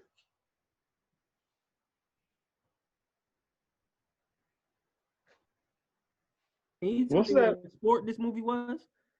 Football. Any given Sunday. Wrong. Wrong. So close, but wrong. Good. That was a good pick. That was a good one. That was a good try, but it ain't that one. All right. Your person to steal is not Dicap. Nah. What's Dicap? Eddie, just put it to Eddie because he was next. No, I keep going. Eddie, What was the quote? What was the quote again? can you live in that moment as best you can? Then you're perfect. You can use actually D. DQ. Sorry. What'd you guess? Decap. Any given Sunday. Any given Sunday. I don't know. Friday Night Lights. Just gonna Oh, think- Friday Night Lights. It is. Boom, that was a guess. I had that in my mind too. Friday Night Lights. Friday Night Lights. Yo. That is 2. X is for cat. So I'm out now, or I gotta get 3. One more. All right. So All what? right. Happens, come on, what happens when you guess one more X? I'm He out. out. He out. Oh shit! So you just doing this so everybody gets 3 X's? Well, now I'm gonna switch the questions. We're gonna do some multiple choice stuff. All right. So Shit. This nigga said now he's switching to multiple choice. it's for you, Kev. You get the first one. All You right. talk, dick mouth. Who is the only person in NBA history to be named MVP, Coach of the Year, and Executive of the Year? Your 3 choices: Bill Russell, Shit, easy. What you Phil said? Jackson, Bill Russell, Phil Jackson, Larry Bird. MVP, Coach of the Year, and Executive of the Year. It's Larry. Kev getting this one. I know the answer. Larry Bird is correct. Told you that shit was gonna be easy. Kev got that shit. Yeah, The fuck? I didn't expect Kev to get that either. I had that one too. That's crazy. I was like, yo, this dumb nigga's gonna say fucking Phil Jackson. I didn't expect. Yeah, I thought he was gonna say like Phil Jackson. Phil was too. horrible as a player. Yeah. So 2 of them wasn't even exact. I thought Kev was gonna Phil say Jackson something. wasn't exact. Phil It Jackson. was. Oh, with the Knicks. Yeah, Oh. president of operations. That shit happened like for 2 days. Yeah. Up next, what we got? We got Johnny 5. Johnny, baseball question. Which MLB player retired with the same number as his father? You got Prince Fielder, Ken Griffey, Barry Bonds. Oh, that's easy too. It's a little difficult too, also though. It's not that easy. It's not. This is a tough one, but I'm gonna give me B. Ken Griffey. Yeah. Wrong. Yep. Wrong. Can I Okay. steal? Who's gonna steal? Hold on, give me a second. Let me Random. see what I steal. That's a tough one. Like Answer right. Give that shit to Eddie. I know the answer now. It came up John, but I'm trying to get somebody else. Nah, I know the DQ. answer now. Prince Fielder. DQ. It's Prince Fielder. That's Bang. correct. Dude, Barry Bonds were 25. dude, this is easy. This is easy. I'm gonna be honest. I don't know not one of their jersey numbers. 27. 22. I didn't know the shit 27, till I looked it up. Griffey wore in Cincinnati. He wore 3, 30, and 24. Like, Griffey That's retired with number 24, why though. that's why Griffey was super easy for me to like X name. But Barry Bonds was 25. But Bonds is hard. Bonds is hard to pick. But All right, Bonds is yeah. Go ahead. Our next I'm sorry. Our next person is Eddie. Mm. Which NFL player debuted as a professional wrestler in 2004? Bill Goldberg. No. Okay, that's wrong. Oh, You 2004. wanna I'm sorry. 2004. I just immediately. I'm sorry. I try to be a cool guy. Brock Lesnar. So, No. and that's wrong too. Oh, okay. Then I'm out. DQ, who is it? 2004. So the choices are Brock Lesnar, Junior Seau, and Brian Urlacher. Wait, repeat that again. What the second one? Brian Urlacher and Junior Seau. A professional wrestler in 2004. Yes. Urlacher. DQ. Hold on, let me think. 10 seconds. Son, that's Brock. Is it Junior Seau? Wrong. Okay, it is Brian Urlacher. Brian Urlacher. When did he? When did he wrestle? In 2004. With who? Sometime. I don't know. He wrestled in 2004. That's bullshit. That's That's bullshit. That's bullshit. If you had indie wrestling, don't count. Nigga. Professional wrestling. WWE. I got screwed. I got screwed. You Montreal screw jobbed me, which is I think it's like the 30-year anniversary. But Brock you is screwed me over. So Brock was played for the Vikings in like 2005. Again, just because he might have been there one day, he premiered. It don't have to be. You've seen a lot of niggas come. Shit, 2 Chainz. For what promotion though? Snoop Dogg was there. 2 Chainz was there. All these niggas been there before. What promotion was it though? If it's not WWE or WWE, it don't count. WWE will be the only place he'll go. Oh, it's TNA. Yeah, bullshit. 2000, Bullshit. I call bullshit on that question. It was a bullshit question. Jones or something like that. I don't understand, but he didn't take the wrestling. Okay, you wrong. Shut the fuck up. You were wrong. I got no X though, so I'm good. Oh, I don't get an X, right? I don't get an X. No, because nobody got it right. So now, because y'all get it wrong, I'm about to give everybody X's. So now, if you get it wrong, you get an X. Fuck the mercy rule. It's taking longer than So fuck the mercy rule. We would have been done by now if he didn't switch it up on us last minute. Fuck the mercy rule. Kev, this is for you. Who was the first player elected MVP by unanimous vote? Is it Michael Jordan? Basketball. Michael Jordan, Steph Curry, Larry Bird. You know this, bro. Steph. Correct. Steph Curry. That MVP voting was rigged though. Fuck that. LeBron was win that year. I thought you were saying baseball. I'm like, you dumb as hell for asking me that. That shit happened last year. No, I want to talk about baseball. You ain't let me finish the choices first. All right. This is answer fill in the blank. Goes to you first, Cap, unfortunately. Which manager led the Red Sox to their first World Series win in 86 years? Fill in the blank. No, I'm out. Yo. Can I steal? I know that one. Can I steal? What are you stealing? He don't know it. Can I steal? Shut up. Give him the answers. Because this shit is easy. No, it's fill in the blank. I gotta say the person's name? Yeah. What's their initials? TF. TF.